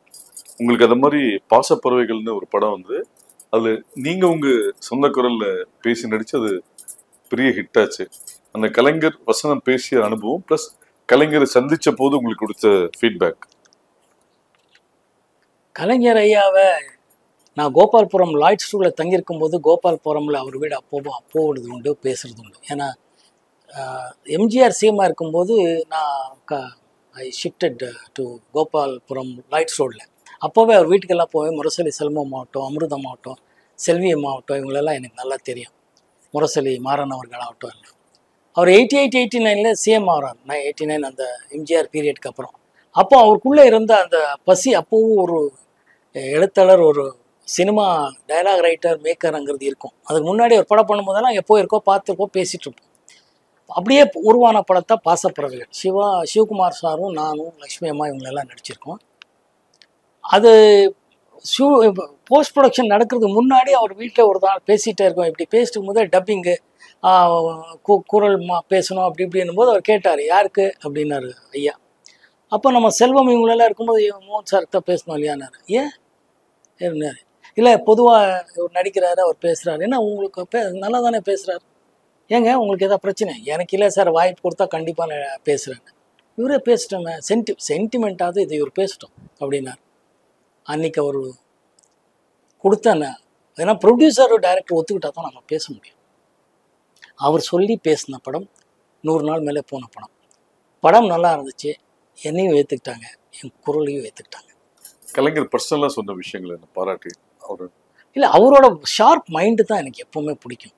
அவர் நகைச்சுவையாக இருந்தாலும் 10 பேர் வந்தாலும் 10 பேர்கிட்ட பேசிட்டு இருந்தாலும் அவர் ஃபோக்கஸ் ஆகட்டும், மீதி எல்லாமே அவ்வளோ பிளானிங்கில் இருப்பார். அது ஒரு சாதாரணமான விஷயம் இல்லை. அவர் சிஎம் ஆகிறதுக்கு முன்னாடியும் அவரை பார்த்துருக்கேன். அதாவது 89 சிஎம், நான் சொல்கிறது 70s இல்லை, நான் வந்ததுக்கப்புறம் சொல்கிறேன்.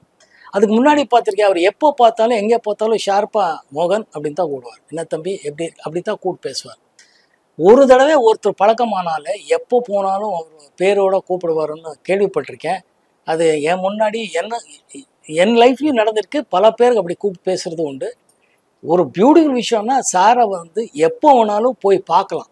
அவர் சிஎம்மாக இருக்கும்போது சரி, சிஎம்மாக இல்லாதப்போ போய் பார்க்கலாங்கிறது அந்த அப்ரோச் வாஸ் எக்ஸ்ட்ராடினரிலி ஒரு கான்ஃபிடன்ஸ் கொடுக்கக்கூடிய விஷயமா இருந்துச்சு எனக்கு. சார், பல வெள்ளி விழா வெற்றி விழா படங்கள்ல நம்ம சொந்த குரலில் பேச முடியலன்ற வருத்தம் இன்னைக்கு அது இருந்திருக்கேன் உங்களுக்கு? வருத்தம்ங்கிறத விட நான் முதல்ல மெனக்கடலை, ப்ரொடியூசர் டைரக்டர்களும் அது சொல்லலை, நானும் மெனக்கடலைங்கிறது தான் உண்மையான விஷயம். அது ஒரு டைமுக்கு அப்புறம் 24 ஹவர்ஸ் ஒர்க் பண்ணிட்டு இருந்ததுனால, படங்களும் போயிட்டு இருந்ததுனால, டைரக்டர்களும் அப்படி சொல்லிட்டு இருந்ததுனால அதை வந்து இன்னைக்கு அது எக்ஸ்கியூஸாக சொல்கிறது இல்லை. But those for the days. ஆனால் கலைஞர் ஐயா சொன்னதுக்கப்புறம் அந்த படம் நல்லா போனதுக்கப்புறம் நான் தான் பேசணும்னு முடிவு பண்ணேன், வேற ஒன்று. சார், தமிழ் சினிமாவில் ட்ரெண்ட் செட்டிங் டைரக்டர்ஸில் ஸ்ரீதர் சாருக்கு ஒரு முக்கிய இடம் உண்டு. ஸோ உங்களோட தென்றல் எண்ணத்தோடு எப்படி அமைஞ்சது அவரோட ஒர்க் பண்ண எக்ஸ்பீரியன்ஸ்? அகெயின் அது தேவி films and Royal pictures Taha, இவங்க 2 பேர் சேர்ந்து பண்ண படம். ரொம்ப அற்புதமான ப்ரொடியூசர்ஸ், என்னோட முதலாளிகள் தான். இன்றைக்கும் அவரோட தொடர்பில் இருக்கேன். அவர் அவ்வளோ நல்ல உள்ளம் உள்ள ப்ரொடியூசர்ஸ் 2 பேர். ஸ்ரீதர் சார்ன்னும் போது பேச்சுக்கு என்ன இருக்கு இடம்? ஃபஸ்ட்டு ஸ்ரீதர் சார் வச்சு படம் பண்ணுங்கனால அவ்வளோதான். எப்போ டேட்டு தான் கேட்கணும் தவிர ஒன்றும் இல்லை. ஏன்னா அவர் படங்கள் பார்த்துருக்கோம்னா, நெஞ்சில் ஒரு ஆலயமாகட்டும், காதலுக்கு நேரம் இல்லையாகட்டும், இது இளமை ஊஞ்சல் அடைகிறதாகட்டும், இந்த மாதிரி நிறைய படங்கள் அப்போ பார்த்து ரசித்துண்டு. நமக்கு இந்த மாதிரி டைரக்டர்கிட்ட எல்லாம் ஒர்க் பண்ண முடியலையே கிடைக்கலையேங்கும் போது ஒரு வாய்ப்பு வரும்போது அதை யூஸ் பண்ணேன். Such a genius director. அவ்வளோ மென்மையாக சொல்லி கொடுக்கக்கூடிய, ஹியூமராக எப்படி ட்ரீட் பண்ணணும்னு அவர்கிட்டயே கற்றுக்க வேண்டியது இருக்குது. அந்த அளவுக்கு ஹியூமர் ஆகட்டும், சேட் ஆகட்டும், ஒரு ஒரு அற்புதமாக விஷுவலாக கொண்டு வந்து பண்ணக்கூடிய ஒரு ரைட்டர். அவரோடவே அந்த சித்ராலய கோபு இருந்தார், பிரமாதமான ரைட்டர் டைரக்டர். இவங்களோட ஒர்க் பண்ணும்போது ஒர்க் பண்ண வாய்ப்பு வந்துச்சுங்கிறது ரொம்ப பெருமையாக இருக்குது. இது சித்ராலய கோபு சார் டைரக்ஷன் ஒரு படம் பண்ணிருக்கேன். ஆமாம் பண்ணிருக்கேன். அது ஏஎம் சார் வசந்தி படம். அவர் அதான் சொல்கிறேன், அவர் எல்லாம் பேசும்போதே அவ்வளோ ஹியூமர் இருக்கும். பேசிக்கு நகைச்சுவைங்கிறத விட அது எந்த சிச்சுவேஷன் கொடுத்தாலும் அதை நகைச்சுவையாக மாற்றுவாங்க. அதுதான் அவங்களோட பலமே. அதில் ரொம்ப பிரமாதமான விஷயம். தென்றல் எண்ணத்தோடும் மிக சிறப்பாக ஓடிச்சு. இளையராஜா சார் அத்தனை பாடல்களும் ஹிட்டு. நல்ல ப்ரொடியூசர்ஸ், நல்ல டைரக்டர்ஸ். அதனால பெருமையாக இருக்குது. இந்த மாதிரி கேபி சார் கூட நடிக்க முடியலன்ற ஒரு வருத்தம் என்னைக்காவது இருக்கா? ஆனால் மரோச்சரித்திர படம் தமிழில் படமாக்கப்படும் போது நீங்கள் தான் அது தமிழில் பண்ணுறதா இருந்ததா ஒரு செய்தி இருக்குது. நான் முதலாக கையெழுத்து அட்வான்ஸ் வாங்கின படம் கேபி சார் படம் தான். அது மரோச்சரித்திரம் என் தமிழில் பண்ணணும்னு சொல்லி பெங்களூரில் நான் இருக்கும்போது பிரபு ஃபிலிம்ஸுங்கிறது மரோச்சரித்திரம் ரிலீஸ் பண்ண டிஸ்ட்ரிபியூட்டர்கிட்ட கேட்டு என் நம்பரை பிடிச்சி என்னை பார்க்க சொன்னார். நான் இங்கே வந்து பார்த்தேன். இந்த மாதிரி ஒரு 2-3 மீட்டிங் முடிஞ்ச பிறகு நீ வந்தால் கரெக்டான ஆளுன்னு கேபி சார் நினச்சதுனால அரங்கநாள் அட்வான்ஸ் கொடுத்தார். அவர் பையன் இன்றைக்கும் இருக்கான். எங்கேயாவது பார்த்தீங்கன்னா அவர் சொல்லுவார், என்னோடய அட்வான்ஸ் இன்றைக்கும் உங்கள் கையில் இருக்குன்னு மாதிரி. அந்த மாதிரி அட்வான்ஸ் வாங்கின படம் அதுதான். ஆனால் அவர் பண்ணுறதுக்கு கொஞ்சம் டிலே ஆச்சுங்கிறதுல அவர் டைம் கொடுத்தாரு. அந்த டைமில் நான் வந்து Kizhakke Pogum Rayil Telugu another great legendary director Bapu sir direct பண்ணுறது தான் தெலுங்கு படம் நடிக்கிறதுக்கு என்னை கூப்பிட்டாங்க. நான் போய் நடிச்சிட்டு வர இங்கே ஷூட்டிங் எல்லாம் பிளான் பண்ணிட்டு இருந்தார். அப்போது வந்ததும் என்னை தேடுறாரு கேஷுவலாக, எங்கே மோகன் இங்கே தான் இருக்கான்னு பார்த்தா நான் ஜாலியாக ஒரு மாதிரி எல்லாரும் மத்தியில் நிற்கிறேன். என்னன்னா டோட்டல் மீசையும் மொட்டையும் அடிச்சிருந்தேன். மொட்டை தலை ஷேவ் பண்ணி மீசி எடுத்திருந்தேன். அந்த கிழக்கே போகும் தெலுங்குல ஒரு சீனில் கழுதை மேலே கூட்டிகிட்டு போகும்போது தலையில ஷேவ் பண்ணி, அதுதான் அந்த படத்தோட ஃபினிஷிங் ஷாட்டாக எடுத்து அனுப்பிச்சிட்டாரு. நான் வந்துட்டேன். அப்போ தான் பார்த்து கோச்சிட்டு கண்ணா பின்னான்னு திட்டுறாரு. எவன்டா இதெல்லாம் ஷேவ் பண்ண சொன்னேன். நான் வந்து நோ சார், பாப்பு சார், கிழக்கே போகும் ரைட் சார், தெலுங்கு சார், தூர்ப்பு வெள்ளை சார் அப்படிலாம் சொல்கிறேன். அதெல்லாம் இருக்கட்டும். ஒன்று அப்படி இல்லை சார், த டாங்கி சீன் சார்ன்ற. இப்போ தான் நான் இத்தனை நாளாக பிளான் பண்ணி படம் பண்ணோன்னு பிளான் பண்ணேன். இப்போ அப்படின்னு ஒரு கேட்ட வார்த்தையிலெல்லாம் திட்டி முடி வரணுமே சார், என்ன அப்படியே அப்படி இப்படி சுற்றி நடந்துட்டோன்னு சொன்னார். கொஞ்சம் போஸ்ட்போன் பண்ணுவோம், இந்த படம் அப்புறமா பண்ணுறேன் நான், அந்த பேர் முடி வாழட்டும், அதுக்கப்புறம் ஷூட் பண்ணலாம்டா, இப்போ படம் பண்ண வேண்டாம்னு நிறுத்தி போஸ்ட்போன் பண்ணார். அந்த டைமில் Padmini Kolhapure was suppose to do சரிதாஸ் ரோல். Everything was fixed. அரங்கண்ணால் தான் மரோச்சரித்ரா பண்ண ப்ரொடியூசர் தான் தமிழையும் எடுக்கிறதா இருந்துச்சு. அந்த போஸ்ட்போன் பண்ண டைமில் ஒரு 6 மாதத்து வரலும் முடியெல்லாம் கரெக்டாக வளரணுன்ற டைமில் ஒரிஜினல் மரோச்சரித்ரா தெலுங்கு வெர்ஷனை released in Tamil Nadu and it was a super duper hit.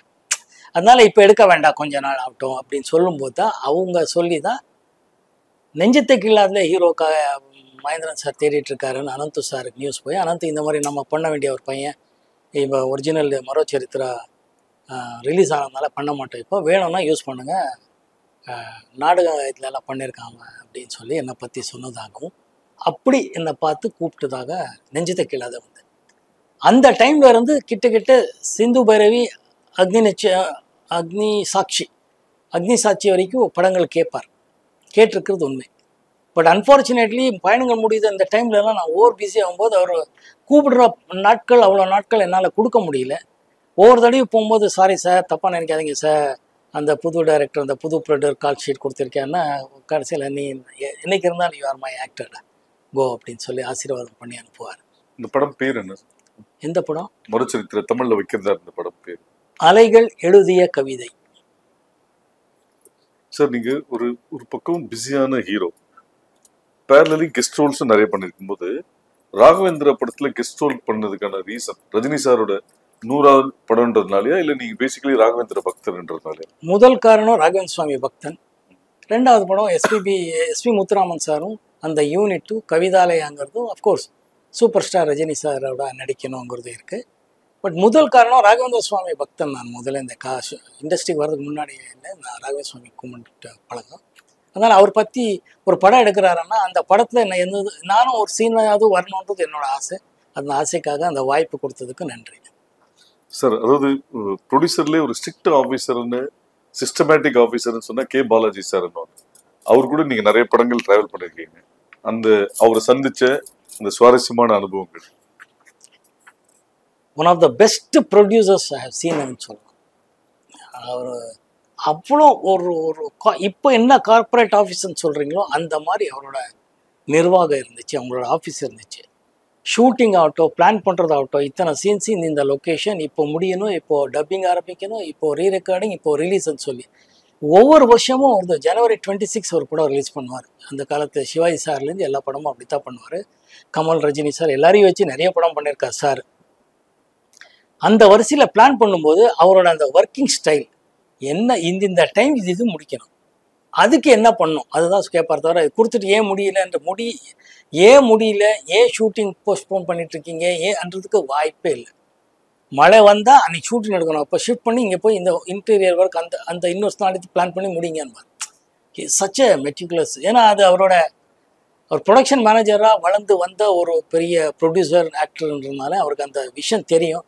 ஒவ்வொரு பைசாவும் ஒவ்வொரு மினிட்டும் சினிமாவில் எவ்வளோ யூஸ்ஃபுல்லுங்கிறது அவருக்கு தெரியுங்கிறதுனால அவர்கிட்ட நான் அது கற்றுக்கிட்டேன். ரொம்ப பிரமாதமான producer, one of the excellent producer K Balaji sir. Sir, Manobala சாருக்கும் உங்களுக்கு உண்டான நட்பு பிள்ளை நிலை எப்படி உருவானது? மனோபாலா இன்னைக்கு அவர் நம்மளோட இல்லை, மனசு ரொம்ப கஷ்டமாக இருக்குது. நல்ல நண்பன். பாமரு டைமில் இந்த பாரதி ராஜா சார் அசிஸ்டன்ட்ஸு, பாலச்சந்தரோட அசிஸ்டன்ட்ஸு, எல்லாரோட அசிஸ்டன்ட் டைரக்டர்கள் நம்ம ரூம் வருவாங்க. அப்படி பழக்கமானவன் தான் மனோபாலா. நான் வந்து மணிவண்ணனோட ரங்கராஜனோட எல்லா படங்கள் பண்ணிட்டு இருக்கும்போது அவர் வந்து கார்த்திக்கும் சுஹாசினி வச்சு இளையராஜா மியூசிக் வச்சு ஒரு படம் பண்ணார். படத்தை பேர் மறந்துட்டு பண்ணார். அன்ஃபார்ச்சுனேட்லி அந்த படம் சரி போல. நம்ம இண்டஸ்ட்ரியில் ஒரு படம் சரி போலனால பாவம் எல்லா இயக்குநர்களுக்கும் எல்லா நடிகர்களுக்கும் தயாரிப்பாளருக்கும் இருக்கிற பிரச்சனை தான். மற்ற படங்கள் அவருக்கு வரல. ஆனால் நான் படங்கள் பண்ணிகிட்டே இருந்தேன். அவரோட சக இயக்குனர் மணிவண்ணனும் கே ரங்கராஜனும் இந்த கேங்கோட நான் படம் பண்ணிகிட்டே இருக்கேன். அப்போது எப்போவுமே வந்து கேட்டுகிட்டே இருப்பார், நம்ம வந்து எனக்கு ஒரு படம் பண்ணி கொடுத்தோன்னா ஓகேன்னு சொல்லுவேன். வருவான். அவர் செலவுக்கெல்லாம் வந்து அவருக்கு எவ்வளோ உரிமையாக இருந்துச்சுன்னா, எனக்கு இவ்வளோ பணம் வேணும், என்கிட்ட பணமே இல்லை, செலவு வேணும்னு பாக்கெட்டில் கை போட்டு எடுத்துகிட்டு போவார், ஷர்ட்லேருந்து எடுத்துகிட்டு போவார். அதெல்லாம் ரொம்ப ஹாப்பியாக இருந்த நாட்களுங்கிறதுனால அதெல்லாம் ஒரு பிரச்சனை. அப்படி இருக்கும்போது ஒரு காலகட்டத்தில் அவர் ரொம்ப ஒரு தீவிரமாக ரொம்ப சோகத்தில் டிப்ரெஷனுக்கு போயிட்டார். அந்த டைமில் தான் எனக்கு ஓவராக ஒரு நிகழ்ச்சி நடந்தது. அதுக்கப்புறம் தான் நான் வந்து நெக்ஸ்ட் டே ஷூட்டிங்கில் கலைமணி சார் எல்லாம் அப்போ எல்லாம் ஷூட்டிங் ஸ்பாட்டுக்கே காட்ஷீட் கேட்க வருவாங்க, ஷூட்டிங் ஸ்பாட்லேயே கதை சொல்ல வருவாங்க. எல்லாமே அது வேறு காலத்தின் கட்டாயம். அப்போ வரும்போது அவர் கால்ஷீட் கொடுக்கணும் கேட்கணும் போது நான் சொன்னேன், ஒரே ஒரு கண்டிஷன் சார், நீங்கள் மனோபாலா டேரக்டர் போடுறதா இருந்தால் நான் கால்ஷீட் கொடுக்குறேன்னா, நீங்கள் கால்ஷீட் கொடுக்குறதா இருந்தால் நிச்சயமாக கொடுக்குறேன் அப்படின்னா. நான் சொன்னேன், மனோபாலா அட்வான்ஸ் கொடுத்து கமிட் பண்ணிவிடுங்க, நான் பேசுகிறேன்னு சொல்லி அன்றைக்கி மத்தியானமே அட்வான்ஸ் கொடுத்து அவரை கமிட் பண்ணி இவர் ரொம்ப ஹாப்பி ஆகிட்டார். அப்போ நைட்டாக படம் பண்ணணும். நைட்டாக நான் தான் ஷூட்டிங் என்னால் நடிக்க முடியும். அப்போதைக்கு இமீடியட்டாக கொடுக்கணுன்னா ஒரு கதை உருவாக்கும் போது 2 கதை சொன்னார். அதில் தான் உருவாகின படம் பிள்ளை நிலா. கலைமணி சார் கதை, திரைக்கதை வசனமும், மனோபாலா இயக்கம், இளையராஜா சார் மியூசிக்கு, லெனின் சார் எடிட்டர் நினைக்கிறேன். பிரமாதமான இருந்த கதை திரைக்கதையினால மக்கள் ஆதரவுனால சூப்பர் ஹிட் ஆச்சு. அன்னிலிருந்து மனோபாலாவோட வாழ்க்கையில் ஒரு மாதிரி திருப்பு முனையாக அமைஞ்சது. நல்ல படங்கள் பண்ணார். அதுக்கப்புறம் நிறைய படங்கள் பண்ணார். நடிகராக இருந்தார். இப்போ இந்த ஹரா படத்தையும் நடிச்சிருக்கிறார். அன்ஃபார்ச்சுனேட்லி அவர் நம்மளோட இல்லை. அவ்வளோதான். ராமதாஸ் சார், 1000 பூக்கள் மலரட்டும். அவர் இவங்களோட நல்லா படம் பண்ணும்போது அசிஸ்டன்ட் டைரக்டராக வந்தவர், ரைட்டராக இருந்தவர். அப்போ பேசும்போதெல்லாம் ஒரு நல்ல கதைகள் இருந்து சொல்லுவாங்க. எந்தெந்த கதை பிடிக்கணும் போது உருவான படம் தான் 1000 பூக்கள் மலரட்டும். கோவை தம்பி சார் பேனரில் பண்ண முடியறதுக்கு ஒரு வாய்ப்பு கிடைச்சிது. கே ரங்கராஜன் நான் என்னோட முதல் காம்பினேஷன் வந்து நெஞ்சம் இல்லாம் நீன்னு திலக் அவங்க ப்ரொடியூசர்ஸ் அவங்க சைடு, சங்கர் கணேஷ் சார் மியூசிக்கு, நானும் ராதா பூர்ணிமா இவங்களெல்லாம் நடித்தோம். பிரமாதமாக போச்சு. சாங்ஸ் ஒரு சூப்பர் ஹிட், நல்லா போச்சு. அதுக்கப்புறம் உருவான படம் தான் செல்வராஜ் அவர் கதை திரைக்கதை வசனத்தில் மதர்லேண்ட் பிக்சர்ஸ் கோவித்தம்பி சார் ப்ரொடியூஸ் பண்ணார். இளையராஜா சார் மியூசிக்கு, புதிய கீதம் ரொம்ப நல்லா போச்சு. வல்லபன் அவருக்கு நம்ம கதா இலக்கில் இருந்த மிகப்பெரிய ரைட்டர், கோவைத்தம்பி சாருக்கும் வலதுகையாக இருந்தவர், ரங்கராஜன் சாருக்கும் ஒரு வலதுகையாக இருந்தவர். அதுக்கப்புறம் பாடுநிலாவை பண்ணேன். அதுக்கும் வல்லபன் இவங்களெல்லாம் ரொம்ப ஹெல்ப் பண்ணாங்க. புதிய கீதம் வந்து ஆர் செல்வராஜ் எழுதின கதை திரைக்கதை வசனம், ரொம்ப ஒரு பிரமாதமான கதை திரைக்கதை அமைஞ்சு படமாக உருவானது. அதுக்கு வந்து பாடுநிலாவே அகைன் இளையராஜா சார் காம்பினேஷனில் படம் பண்ணேன். அதுக்கு ஒரு வாய்ப்பு கிடைச்சது. உங்களோட முதல் 500வது நாள் படம் ஆர் சுந்தரராஜனுக்கு முதல் படம். அந்த காம்பினேஷன் பல சக்சஸ் கொடுத்துருக்கு. சுந்தரராஜன் சார் பற்றி. ஆர் சுந்தரராஜன் சார் வந்து ஒரு சூப்பர் ஃபீல் பண்ணக்கூடிய ஒரு ரைட்டர், டைரக்டர். அவர் வந்து இப்போ என்ன யோசிக்கிறாருங்கிறத விட ஒரு மென்மையாக எவ்வளோ விஷயத்தை எவ்வளோ சுருக்கமாக சொல்லக்கூடிய திறமைசாலி. அவர் எவ்வளோ சுருக்கமானா ஒரு சீன்லேயே 2 சீன்லேயே கதையோட கருவை அப்படியே கரெக்டாக சொல்லக்கூடிய, இல்லை கனெக்ட் பண்ணக்கூடிய ஒரு திறமைசாலி. அண்ட் எக்ஸ்ட்ரானரி மியூசிக் சென்ஸ் இருக்குது அவர்கிட்ட. இளையராஜா சார் அவர் காம்பினேஷனில் அவ்வளோ சூப்பர் ஹிட் பாடல்கள் கொடுத்துருக்காரு. தேவா சாரோடவும் காம்பினேஷனில் சூப்பர் ஹிட் பாடல்கள் கொடுத்துருக்காரு. பயணங்கள் முடியுது இல்லை, முதல்ல வந்து என்கிட்ட கதை சொல்லி பண்ணும்போது இளையராஜா சார் மியூசிக் முன்னாடியே அவர் வந்து என்கிட்ட கதை சொன்னார். நம்ம ரொம்ப கிளிஞ்சல்கள் படம் அப்போ நான் நடிச்சிட்டு இருந்தேன். அதுக்கப்புறம் அவர் நான் நடிக்கிறதா இருக்குது. அப்புறமா வந்து அவர் இளையராஜா சார் மியூசிக் எல்லாம் பண்ணதுக்கப்புறம் பார்த்தா எனக்கு பதிலாக வேறு நடிக்கிறார், வேற ஆள் நடிக்கிறாரு, வேற ஒரு நடிகர் நடிக்கிறாரு, வேற புது பையன் நடிக்கிறாரு, நிறைய ஆப்ஷன்ஸ் வந்துட்டுருக்குன்னு எனக்கு தகவல் கொடுப்பாங்க. நான் ஆண்டவனோட செயலுங்கிறதுல இருப்பேன். அப்புறம் பார்த்தா என்னையே நடிக்க கூப்பிட்டாங்க. அது எனக்கு வந்த பெரிய வாய்ப்பு, எக்ஸ்ட்ரானரி. அதுக்கப்புறம் தான் நான் கேள்விப்பட்டது, எனக்கு தெரியாது. சுதாகர் நடித்து கேலி சித்திரங்கள்ங்கிற படம் வந்து கதை திரைக்கதை வசனம் ஆர் சுந்தரராஜன் அவர்கள், இதே கதை பாலுங்கிறவர் இயக்க வேண்டிய ஒரு படம். அன்ஃபார்ச்சுனேட்லி படம் நின்று போய் ஏதோ பிரச்சனையில் நின்று போச்சுன்னாங்க. அதுக்கப்புறம் இவரே எழுதி கொஞ்சம் கரெக்ட் பண்ணி இந்த படத்தை நானே டைரக்ட் பண்ணுறேன்னு சொல்லும்போது கோவைத்தம்பி, அரங்கநாயகம் சார் இவங்களெல்லாம் சேர்ந்து படம் ப்ரொடியூஸ் பண்ணாங்கன்னுட்டு எக்ஸ்ட்ரானரி ஃபிலிம். அது இன்றைக்கி பார்த்தாலும் அவ்வளோ ஃப்ரெஷ்ஷாக இருக்கும். ஒரு மிடில் கிளாஸ் பசங்களோட கதைகள், அங்கே அவங்களுக்குள்ளே நடக்கிற ஒரு லவ் மேட்டர் ஆகட்டும், அதுக்கப்புறம் அந்த எமோஷன் எப்படி கொண்டு போகிறதுங்கிறதெல்லாம் சூப்பராக பண்ணியிருக்காரு. அவர் எல்லா கதையும் எல்லா படங்களும் அப்படி தான் ஒரு மென்மையாக எப்படி கரெக்டாக சொல்லி ஆடியன்ஸை ரீச் பண்ண வைக்கிறோங்கிறது கோல் அடித்த டைரக்டர் ஆர் சுந்தரராஜன் அவர்கள். சார் 82 ஜனவரி 26 வாழ்வே மாயம், பிப்ரவரி 26 82 பயணங்கள் முடிவதில்லை. 2 படத்துலையுமே ஹீரோவுக்கு கேன்சர், 2 படத்துலையும் எல்லா பாட்டுமே ஹிட்டு. இது எப்படி நீங்கள் பார்த்தீங்க?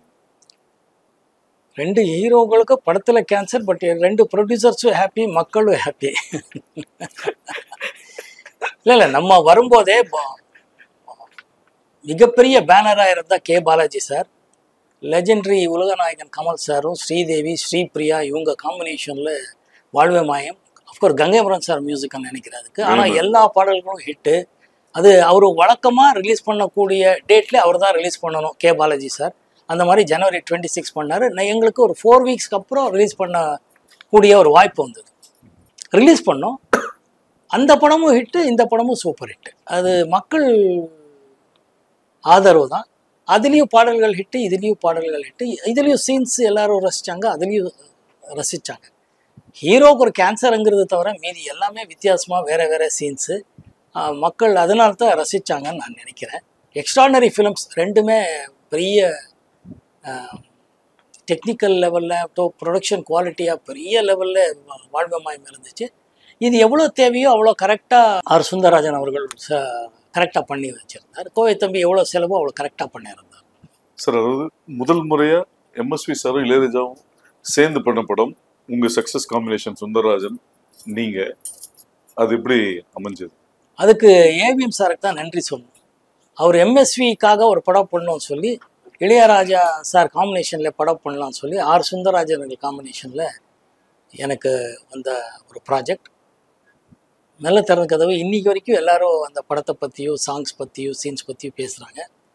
அதுக்கு முழு காரணம் ஆர் சுந்தரராஜன் அவர்கள் தான். அந்த அவரோட இயக்கத்திலே இருக்கிற ஒரு ஸ்பெஷாலிட்டி அதுதான். He just comes out of the certain ideas and அதை வந்து எப்படி கொண்டு போய் ஆடியன்ஸ் கிட்ட சேர்க்கணுங்கிறது அவருக்கு தெரிஞ்ச ஒரு வித்தை. அது அந்த ஒரு extraordinary success. MSV Ilaiyaraaja sir பண்ண முதல் படத்தில், காம்பினேஷனில் பண்ண முதல் படத்தில் நான் இருக்கேங்கிறது எனக்கு ரொம்ப பெருமை, கர்வமாக இருக்கும். மணிவண்ணன் சார் கூட பல சக்சஸ்ஃபுல் அவர் கூட இந்த டிராவல்.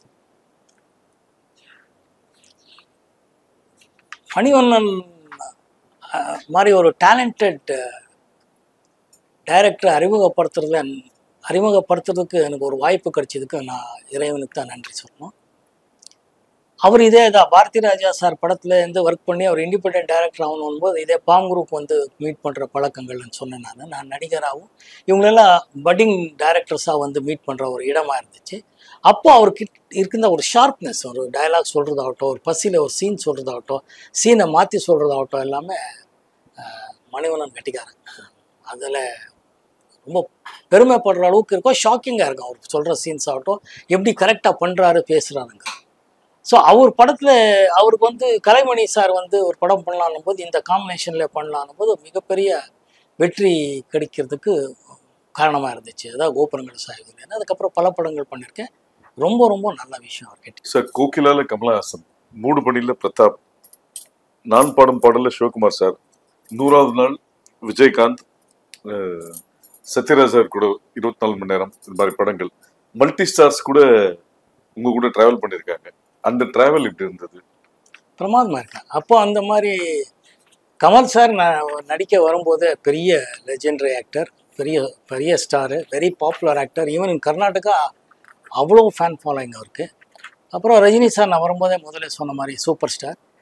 சிவகுமார் ஐயா நான் வரும்போதே பெரிய ஸ்டாராக இருந்தவர் தான். நம்ம நடிகர் விஜயகாந்த் அவர்களாகட்டும், நம்ம சத்யராஜ் அவர்களாகட்டும், எல்லாம் நம்ம கூட வந்த நடிகர்கள் ரொம்ப பிரமாதமாக, நமக்குள்ளே எந்த பிரச்சனையும் எப்பவும் வந்ததே இல்லை. ஸோ சக நடிகர்களாகவும் ஒத்துழைப்பு எப்பவுமே இருந்துச்சு. யார் எந்த ரோல் பண்ணுறோங்கிறத விட ஒரு ஃபேமிலியாக தான் பழகி நடிச்சது உண்டு. அதுதான் சொல்கிறேன். சார் 60+ டைரக்டர்ஸ் கூட ஒர்க் பண்ணிருக்கீங்க. அதுல 23 டைரக்டர்ஸோட ஃபர்ஸ்ட் பட நாயகன் நீங்க. ஃபர்ஸ்ட் பட டைரக்டர்ஸ் தேர்ந்தெடுக்கிறது முக்கிய காரணம் என்ன? அவங்களுக்குள்ள இருக்கிற பசியை தேடுவேன். அவங்களுக்குள்ள இருக்கிற பசியை படமாக்குறது அவங்களுக்கு காட்டுற இன்ட்ரெஸ்ட்டில் படம் வெற்றி அடையுங்கிற நம்பிக்கை. நான் முதல்ல சொன்ன மாதிரி படம் தான் ஒருத்தரோட சக்ஸஸ்ஸு ஃபெயில்யூர், படம் தான் நிர்ணயிக்கும். ஸோ அந்த கூட்டணியில் நல்ல படம் கொடுத்து வெற்றி அடையணுங்கிற பசி உள்ள இயக்குநர்கள் தேடுவேன். பல தடவை சக்ஸஸ் ஆயிருக்கேன், ஒரு சில தடவை ஃபெயிலியர் ஆயிருக்கேன். அது தான் காரணம். ஸோ சினிமாவில் பொதுவாக ஒரு அன்ரிட்டன் ரூல்ஸ் என்னன்னா, ஜெயித்ததுக்கு அப்புறம் வந்து ஒரு சக்ஸஸ்ஃபுல் காம்பினேஷனோட ட்ராவல் பண்ணுவாங்க. அப்படி இல்லாமல் நீங்கள் புதுசாக இன்வென்ட் பண்ணதுக்கும் பசி தான் முக்கிய காரணம். பசி தான். அவங்களுக்குள்ளே இருக்கிற பசியை தேடுவேன். இந்த பசி இருக்கும்போது அது நல்லா சில டைமில் ஆன் பேப்பர் ஆன் விஷுவலாக வருமாங்கிறது இருக்கும். அதில் ஒரு சில பேர் தேர்ந்தெடுத்து என் அறிவுக்கு முடிஞ்ச அளவுக்கு இந்த ஃபீலிங்கில் பார்ப்பேன். நிறைய தடவை சக்ஸஸ் ஆயிருக்கேன். சார் பாரதிராஜா சார் கூட ஒர்க் பண்ண முடியாத ஒரு வருத்தம், அவரோட ஸ்கிரிப்டில் தெலுங்குல ஒர்க் பண்ணதுனால ஒரு சாட்டிஸ்ஃபேக்ஷன் உங்களுக்கு கிடைச்சதா? பாப்பு சார் பற்றி கொஞ்சம் சொல்லுங்கள். பாப்பு லெஜெண்டரி டைரக்டர் சார். அவரோட ஃபாண்ட் இன்னைக்கும் ஒரு தெலுங்குல ஒரு பெரிய டிஃப்ரெண்ட் ஸ்டைல் ஆஃப் ஃபாண்டிங் இருக்குது. Extraordinary cartoonist. அவரு முதல் நாள் ஷூட்டிங் போகும்போதே நான் சொன்னேன், சார் எனக்கு தெலுங்கு அவ்வளோ தெரியாது, கற்றுக்க ஆசைப்பட்றேன். ஏதாவது தவறாக பேசினா நீங்கள் தான் மன்னிக்கணும், அப்போ தான் நான் பேசி தான் கற்றுக்க முடியும்னு. ஓகே, நான் அன்னிலேருந்து அவர் என்னை ஒரு ஸ்டூடெண்ட்டாகவே ஏற்றுக்கிட்டார். அவர் ஒரு ஸ்கிரிப்டில் எழுதுனா டைலாக்ஸ் இங்கே இருந்தால் பக்கத்தில் அப்படியே எந்த லென்ஸு எப்படிங்கிறது கார்ட்டூனில் எழுதி வச்சுருவார். எக்ஸ்ட்ரானரி ஃப்ரேமிங் இருக்கும். இன்னைக்கு வரைக்கும் தெலுங்கு ஆடியன்ஸில் நீங்கள் பாப்பு சார்ன்னா அவ்வளோ மரியாதை கொடுத்து பேசுவாங்க. நான் பாப்பு சார் படத்தில் நடிச்சிருக்கேன்னால எனக்கு மேலே அவ்வளோ மரியாதை கொடுக்குறாங்க. ஏன்னா அவ்வளோ பெரிய ஜீனியஸோட நடிக்கிறதுக்கு எனக்கு ஒரு வாய்ப்பு வந்தது பெரிய விஷயம். இளையரா இன்னொன்று அதில் ரொம்ப முக்கியமான விஷயம் சொல்லணும். எஸ்பிபி சார் முதலாக இசையமைச்ச படம் தூர்ப்பு வெள்ளையரை. மிகப்பெரிய காட் இஸ் கிரேட், கடவுளுக்கு தான் நன்றி சொல்லணும். அவர் ஃபஸ்ட்டு டைம் பெரிய சிங்கர் முதல் தடவை மியூசிக் டைரக்டர் ஆனது இந்த பாப்பு சார் படம் கிழக்கிய பொங்குமுறை. எல்லா பாட்டும் இங்கே சூப்பர் ஹிட். அதை நான் கொடுத்து வச்சேன். சார் சில டைரக்டர்ஸ் பேர் சொல்கிறேன், அது சொன்னோன்னே ஒரு உங்களுக்கு இருக்கிற மெமரிஸ். கிளிஞ்சல்கள் துறை, பசி படத்துக்கு அப்புறம் பசியோட வெற்றி கொடுக்கணுங்கிற ஒரு வெறித்தனமாக நடந்துக்கிட்டா ஒரு சூப்பர் ஹிட் கொடுத்தப்பா டேரக்டர். சைலண்ட்ல போட்டு Malayalam Sankaran Nair, great legendary director. அவரோட ஒர்க் பண்ணதே பெரிய விஷயம். அந்த படத்தில் ஒர்க் பண்ணதுனால லெஜெண்டரி ஆக்டர் பிரேம் நசீரோட ஒர்க் பண்ணுறதுக்கும் சாரதம்மாவோட நடிக்கிறதுக்கு ஒரு வாய்ப்பு கிடைச்சிது. ரொம்ப happy. Singeetam Srinivasan, extraordinary sense of humour. முதலேருந்து அவர் சொம்மக்குருதி சொக்கோக்குருதிங்கிற தெலுங்கு படத்துக்கு அப்புறம் இயக்கிய டியூல் ரோல் நடித்த படம் கந்தர்கோலம். நான் அதை அவர் தான் இயக்கினார். ஒர்க் பண்ணுறது கற்றுக்கிறதே பெரிய விஷயம். அவர் அப்படி ஒரு காமெடி, அப்படி ஒரு சென்ஸ் ஆஃப் ஹியூமர் இருக்கும். சொல்லும் போதே மோன் அப்படின்னு ஆரம்பிப்பார். Extraordinary genius soul. Jandhyala, Telugu audience கிட்டே கேட்கணும் நீங்கள். ஜஞ்சாலான்னு one of the fantastic writers. இன்னைக்கு வரைக்கும் அவர் படம் ரெஃபரன்ஸ் இல்லாமல் இருக்கவே இருக்காது. அவர் படங்களில் என்னை கூப்பிட்டு என்னை நடிக்க வச்சதுக்கு நான் கடவுளுக்கு நன்றி சொல்லணும். அந்த படத்தோட காம்பினேஷன்ஸில் அவர் அன்னைக்குள்ள அந்த ஒரு காமெடியை எப்படி திரைக்கு கொண்டு வர்றது, எப்படி அப்டேட் பண்ணுறதுன்னு அவர் எழுதும் போது தான் தெரியும். Extraordinary writer Jandhyala sir. Dorai Bhagavan, beautiful filmmakers in Kannada. நான் ரொம்ப இஷ்டப்பட்டு அவங்க படத்தில் நடிச்சிருக்கேன். அகெயின் ஒரு ஹீரோ ஒரு படத்தில் வந்து சங்கர் நாக் இருந்தார். நான் அவரோட தம்பியாக நடித்தேன். ரொம்ப ஹாப்பி. இன்னொரு படம் ஜெய் ஜெகதீஷ் நடித்தார். அவருக்கு ஃப்ரெண்டாக காலேஜில் நடித்தேன். 2 படமும் பெரிய ஹிட் படம். ரொம்ப நல்ல director. Very scheme, very well plan பண்ணி இயக்கிக்கிற டைரக்டர். அவங்களுக்குள்ளேயே 2 பேர்னா ஒருத்தர் இந்த எப்படி கேமரா வசனம் சொல்கிறாரோ, இன்னொருத்தர் டோட்டல் ப்ரொடக்ஷன் பார்த்துட்டு டைரக்ஷனுக்குள்ளே எப்படி வருதுங்கிறது அவங்கள பார்த்தா கற்றுக்கிட்டேன். Venkat sir, beautiful writer. Again அவரோட ட்ராமா தான் பண்ணோம். ட்ராமாவாக ரொம்ப நல்லா இருந்தது. அப்படியே ஸ்க்ரீன் மேலே கொண்டு வந்தார். சிவி ராஜேந்திரன், சிவி ராஜேந்திரன் என்ன சொல்ல. நாங்கள் அவர் படம் பார்த்து வளர்ந்த ஆள். அவரோட கலாட்டா கல்யாணம் இன்னும் அப்படி கண் முன்னாடி நிற்கிது. அவரோட ஒர்க் பண்ணுறதுக்கு நான் கொடுத்தவங்கிறது தான் சொல்லணும், கொடுத்து வச்சவங்கிறதா. அகெயின் சிவி ஸ்ரீதர் ஸ்டூடெண்ட் மாதிரி அவரோட பிளானிங், அவரோட விஷயங்கள் எல்லாம் ரொம்ப இன்ஸ்பைரிங்காக இருக்கும். கேஎஸ் பிரகாஷ் ராவ், பெரிய ஜீனியஸ் பற்றியெல்லாம் நம்ம பேசுகிற அளவுக்கு எல்லாம் ஒன்றும் வளரலைங்க இன்னும். He was such a legendary director. ரொம்ப லெஜெண்டரி. அதெல்லாம் சான்ஸே சொல்கிறேன். கேஎன் சுப்பு, கேஎன் சுப்பு எஸ்பிடி ஃபிலிம்ஸ், பஞ்சு அருணாச்சலம் சாரோட பிரதர். ரொம்ப ஆனஸ்ட்டாக சின்சியராக ஒர்க் பண்ணணும், சின்சியராக படம் நல்லா வரணும், கரெக்ட் வேலைக்கு விற்கணும், கரெக்டான்றதுல ரொம்ப நல்லா இருந்தார். அவர் புதுசாக ஒரு மியூசிக் டைரக்டர் சிவாஜி ராஜாங்கிற ஒரு அறிமுகப்படுத்தினார். ஆல் சாங்ஸ் ஒரு சூப்பர் ஹிட். அன்னைக்கு ரொம்ப பெருமையாக இருக்குது. என்சி சக்கரவர்த்தி, அகெயின் சிவி ஸ்ரீதர் யூனிட்டில் வந்த ஒரு ஆள். ரொம்ப ஹாப்பியாக இருந்துச்சு படம் பண்ணுறதுக்கு. கோகுலகிருஷ்ணன், அவர் ஒரு இயக்கின முதல் படம் தான் அர்ச்சனை பூக்கள். ஆக்சுவலி நல்ல ரைட்டர். இளையராஜா சார் கேங்லேருந்து வந்தவர். ரொம்ப மண் வாசனையை தெரிஞ்சவர். அதனால தான் அர்ச்சனை பூக்கள் படம் முடிஞ்சது. ரொம்ப நல்ல பாடல்கள், ஒரு நல்ல வாய்ப்பு எனக்கு. ஜெயராம் ரெட்டி, கன்னடா படம். ஆமாம், அது ஒரு நல்ல எக்ஸ்பீரியன்ஸ் தான் எனக்கு. Rajamani, Visu sir brother. Extraordinary மனுஷன். அந்த 4 பேருக்கு நன்றிங்கிற ஒரு எக்ஸ்ட்ரானரி ட்ராமா. ஆக்சுவலி அந்த ட்ராமா பார்த்துட்டு படம் பண்ணணும்னு ஆசைப்பட்டேன். ரொம்ப நல்ல ட்ராமாவே, ரொம்ப நல்ல சினிமாவை எடுத்துகிட்டு இருந்தார். அன்ஃபார்ச்சுனேட்லி கொஞ்ச நேரத்துக்கு அப்புறம் அவர் காலமாயிட்டார். அதுக்கப்புறம் சோமுங்கிறவர் தான் அந்த படத்தை முடித்தார். ரொம்ப பியூட்டிஃபுல். விஸ்வ சார் ஃபேமிலிக்கே இருக்கிறவர் என்னன்னா, அந்த சென்ஸ் ஆஃப் ஹியூமர் மட்டும் இல்லை, டைலாகை கவுண்டர் அடிக்கிற அந்த வார்த்தைகளை எடுத்து கொடுக்குறதுல he was so good. Very nice human being Rajamani sir. Magudi director NC Chakravarthy. அதான் சேம். இவங்களெல்லாம் ஸ்ரீதர் சார் ஃபேமிலி தான். எல்லாரும் அந்த சைட்லேருந்து தான் வரக்கூடிய ஒரு ஆட்கள் தான். எனக்கு ரொம்ப ஆசைப்பட்டு பண்ண படம். கே விஜயன் சார், என்னோட டார்லிங் அவர். அவ்வளோ பெரிய டைரக்டர். சிவாஜி சார்லேருந்து எல்லாரையும் வச்சு டைரக்ட் பண்ண நடிகர், டைரக்டர். நம்மளை வச்சு படம் பண்ணும்போது நம்ம காலத்துக்கு வந்து நம்மளோட பழகி நம்மளை எந்த விதமான ஒரு காம்ப்ளெக்ஸே வராத மாதிரி பார்த்துக்கிட்ட ஒரு இமை. ஆக்சுவலி ரஞ்சித் குமார், நல்ல again it's a good director. He wants to make a good films and பசியர். அமீர்ஜான் சார், அமீர்ஜான் அகைன் இது ஒரு பாலச்சந்தர் சார் அசிஸ்டண்ட்டு. பாலச்சந்தர் சாருக்கு படம் பண்ண முடியலன்னு சொல்லும்போது இவர் வந்து கண்மணி சபு மூலமாக வந்தார். கண்ணதாசன் சார் பையன். அவருக்காக தான் இந்த படம் பண்ணேன். Beautiful experience. Beautiful man. மோகன், டைரக்டர் மோகனுங்கிறவர் கிரேட் தேவராஜ் மோகன் காம்பினேஷனில் வந்த மோகன் சார் தான். இந்த படம் வந்து வெண்ணெய் மூர்த்தி சார் வந்து அவர் கூட்டணியில் பண்ண படம் தான். அவருக்காகத்தான் படம் பண்ணேன். ரொம்ப நல்ல எக்ஸ்பீரியன்ஸ். அவரோட படங்களில் நடந்த விஷயங்களெல்லாம் கேட்டு மகிழ்ந்துட்டேன். எம்ஜிஆர் சார் கூட பண்ண ஜெகநாதன் சார், அவர் ரொம்ப எப்பவுமே எம்ஜிஆர் சார் கொடுத்த வாட்ச்னு அந்த வாட்ச் காட்டிகிட்டே இருப்பார். ரொம்ப பங்க்சுவலாக இருப்பார். ரொம்ப டிசிப்ளினாக இருந்த ஒரு டைரக்டர். அவரோடலாம் ஒர்க் பண்ணதே எனக்கு ரொம்ப பாக்கியமாக தான் இருந்துச்சு. கார்த்திக் கூட அவரோட முதல் படம் அகெயின் அண்ணின்னு சொல்லி பண்ணோம். அது ஒரு ஹிந்தி படம் remake, K Balaji sir production. Extraordinary. அவரும் ஒரு நல்ல ரைட்டர் டைரக்டர். நல்ல படமாக தான் எடுத்து கொடுத்தார். அது வரைக்கும் ரொம்ப சந்தோஷமான விஷயம். ஆர் கிருஷ்ணமூர்த்தி சார். ஆர் கிருஷ்ணமூர்த்தி சார் தான் பில்லா கிருஷ்ணமூர்த்தின்னு பேர். ரொம்ப பாப்புலர் டைரக்டர். அவரும் அப்படி தான். தேர் ஆல் ப்ரொடியூசர்ஸ் டைரக்டர்ஸ். ப்ரொடியூசர்ஸ் சொன்ன டைமுக்கு முடிச்சு கொடுக்கணுங்கிறத ரொம்ப டிசிப்ளினாக ஒர்க் பண்ணக்கூடியது. அவங்களோட எல்லாம் ஒர்க் பண்ணுறதுக்கு எனக்கு ரொம்ப ஹாப்பியாக இருந்துச்சு.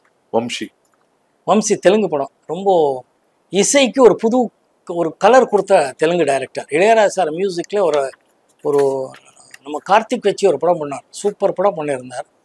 அதுக்கப்புறம் தான் நான் அந்த படத்தை எனக்கு காமிச்சதுக்கப்புறம் தான் படம் பண்ணேன். ஆலாப்பனான்னு. Extraordinary songs. படமும் நல்லா எடுத்தார். நல்ல இயக்குனர், நல்ல விஷுவல் சென்ஸ் உள்ளவர். எம்ஆர் பூபதி. பாலு மகேந்திரா சாரோட அசிஸ்டண்ட். அவர் நம்ம படத்துல எல்லாம் ஒர்க் பண்ணி கொடுத்தேன். ரொம்ப நல்ல இயக்குனர். சக்தி கண்ணன் அகைன் மகேந்திர சாரோட ஒர்க் பண்ணவங்க. சக்தியு கண்ணன் அவங்களுக்காகத்தான் ஒர்க் பண்ணது. ரொம்ப நல்ல. அது in fact lyric writer, dialogue writer. Actually Kannan அந்த படத்தில் ரொம்ப எக்ஸ்ட்ரானரி சாங்ஸ் எழுதியிருப்பார். நரசிம்மன் அப்படி ஒரு டியூன் பண்ணியிருப்பார்.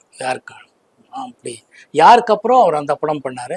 அவங்களுக்காகத்தான் பண்ணி கொடுத்தேன். ஏன்னா மகேந்திரன் சாரோட நான் ஒர்க் பண்ணும்போது வந்த இயக்குனர்கள் என்னோட நல்ல பழகின நண்பர்கள்ங்கிறதுக்காக அந்த ஒரு படம் பண்ணேன். Cameraman Dinesh Babu. Extraordinary cameraman Dinesh Babu. Shots பிரித்து கொடுக்குறதுலேருந்து எல்லாமே ரொம்ப நிபுணருங்கிறதுக்காக தான், அவர்கிட்ட ஒரு நல்ல டைரக்ஷன் பண்ணுற திறமை இருக்குங்கிறதுக்காக தான் அவரை வந்து டைரக்டர் ஆகிறதுக்கு எனக்கு ஒரு வாய்ப்பு கிடைச்சிது. ரொம்ப நல்ல டைரக்டர். ஹனிஃபா சார் இதுவும் அப்படி. அவர் மலையாளம் படம். கலைஞர் ஐயா ப்ரொடியூசர், பூம்புகார் ப்ரொடக்ஷனில் பண்ண வேண்டியது. இவங்களெல்லாம் ஒரு நல்ல விஷயம் என்னென்னா, ஒரு படத்தை காமிச்சு அதை அப்படியே எடுக்கிறேன்னு சொல்லும்போது கரெக்டாக ஒரு ரீச் ஆகக்கூடிய விஷயத்தில் எப்படி கொண்டு வர முடியுங்கிறது தெரிஞ்ச ஒரு technicians. I was so happy to work with. We வழக்கம்.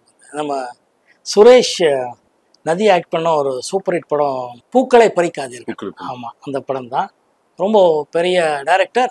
ரொம்ப ஒரு தீவிரமாக கம்பீரமாக ஒரு மிலிட்ரி மேன் மாதிரி இருப்பார். அப்படியே பண்ணுவார். ஆனால் ரொம்ப நல்ல மனசு. தோற்றம் தான் அப்படி இருப்பார். ஸ்டார்ட் கேமரா சொல்கிறது அது இதெல்லாம்.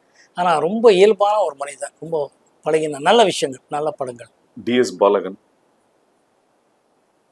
மாப்பிள்ளை சார் டைரக்டர். மதுசூதன ராவ். மாப்பிள்ளை டைரக்டர் சொல்லும்போது ஒரு விஷயத்த இங்கே சொல்ல, தேவர் ஃபிலிம்ஸ் மாப்பிள்ளை ப்ரொடக்ஷனில் தான் இது பண்ண விசு சார் படம். அவர் வந்து டைரக்ஷன் பண்ணும்போது பேசுகிற விஷயங்கள் பண்ணதெல்லாம் அவர் குழந்தைக்கு சொல்லிக் கொடுக்குற மாதிரியே சொல்லிக் கொடுப்பார். அது ஒரு நல்ல விஷயமா இருந்துச்சு. மாப்பிள்ளை சார் விசு சாரோட பண்ண பெரிய பியூட்டிஃபுல் அனுபவம் எனக்கு. மதுசூதன ராவ் அகெயின் இவர் லெஜெண்டரி டைரக்டர். தெலுங்கில் மதுசூதன் ராவன் அவ்வளோ பெரிய டைரக்டர். அது வந்து ஒரு ஹிந்தி படத்தோட ரீமேக் பண்ணோம். நல்ல அனுபவம் தான்.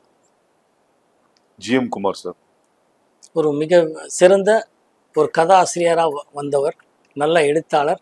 அவர் டைரக்ஷன் பண்ணும்போது ஃபஸ்ட்டு சொன்னார், இப்போ தான் என்ன தேவையை நான் எடுக்கிற ஆரம்பிச்சிருக்கேன் மோகன் சார். அது ரொம்ப நல்ல விஷயமா இருக்குது. வேலு பிரபாகரன் தான் கேமரா. எக்ஸ்ட்ரானரி டெக்னீஷியன் கூட்டணி அது.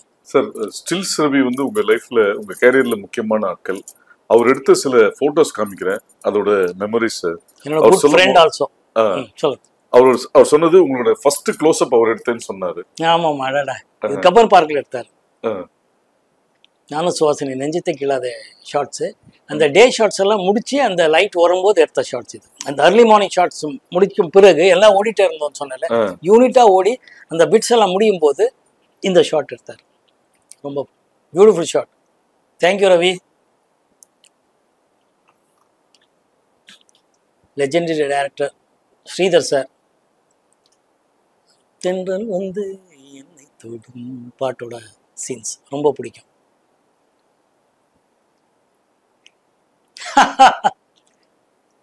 மணிவண்ணன், நானும் Silk Smitha. She is a very sweet girl. எப்படி நடிக்கிறதுக்கு ஒரு ஏதோ போஸ்க்கு ஸ்டில் ரவி சொன்னதுனால அவர் நடிக்க வந்து நின்றுட்டார் அங்கே. மணி என்னோட ஃப்ரெண்ட், நண்பன், இப்போ இல்லை.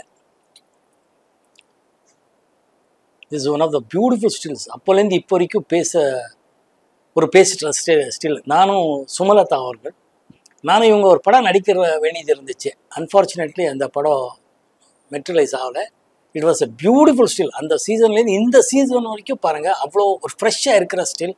மெரினா பீச்சில் எடுத்த shots. One of the finest still photographer. Manobala இயக்கிய நான் உங்கள் ரசின், நெகட்டிவ் ரோல் பண்ணேன். ஒரு பிரமாதமான ஃபீலிங், ஒரு எக்ஸ்பீரியன்ஸ். அது ஒரு ரசிகனா என்னென்னலாம் பிரச்சனைகள் வரும் எப்படிங்கிறது அந்த படத்தை காமிச்சிருப்பாங்க. Beautiful scene. தேங்க்யூ. எப்படி கண்டுபிடிச்சிங்க இந்த சீன்ஸ் எல்லாம்? ஸ்டில்ஸ் ரவிட்ட வாங்கணும் சார். ஓகே. ராதாவும் நீங்களும். இது எஸ்பிடி ஃபிலிம்ஸ். காற்றுக்கு என்ன வேலி, சிவாஜி ராஜா சார் மியூசிக்கு, எஸ்பிடி சுப்பு அவர்கள் டைரக்ஷனில் எடுத்த படம். சூப்பர்.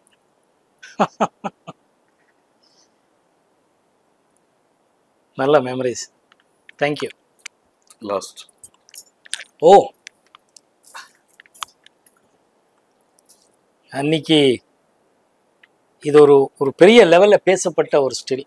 நெஞ்சத்தை கீழாத ஒரு ஃபோட்டோ ஷூட் பண்ணோம். அப்போ பிரதாப்பும் நானும் ஹாசினியும். It's a beautiful triangle love story. நம்ம ஸ்டில்ஸ் ரவி அவரோட அந்த லைட்டிங் ஸ்கில் ஆகட்டும், ஃபோட்டோகிராஃபி, அவரோட ஐ இருக்க எக்ஸ்ட்ரானரிங்கிற இந்த ஸ்டில்லையும் தெரியும் பாருங்கள். அவ்வளோ ஃப்ரெஷ்ஷாக இருக்குது, இன்றைக்கி வரைக்கும் நல்லா இருக்குது. It bring back so much beautiful memories. Thank you.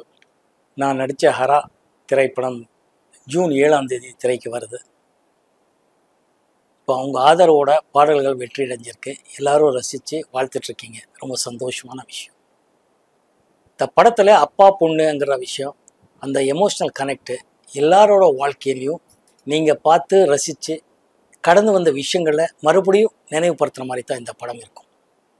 அவசியமாக நீங்கள் எல்லோரும் தியேட்டரில் பார்க்கணுன்னு நான் வேண்டிக்கிறேன். மீடியா நண்பர்களுக்கும் எப்பவும் போல உங்கள் ஆதரவு எங்களுக்கு வேணும். ஆதரவு கொடுத்துட்ருக்கீங்க, உதவி பண்ணிகிட்ருக்கீங்க. Thank you so much. தேங்க்யூ.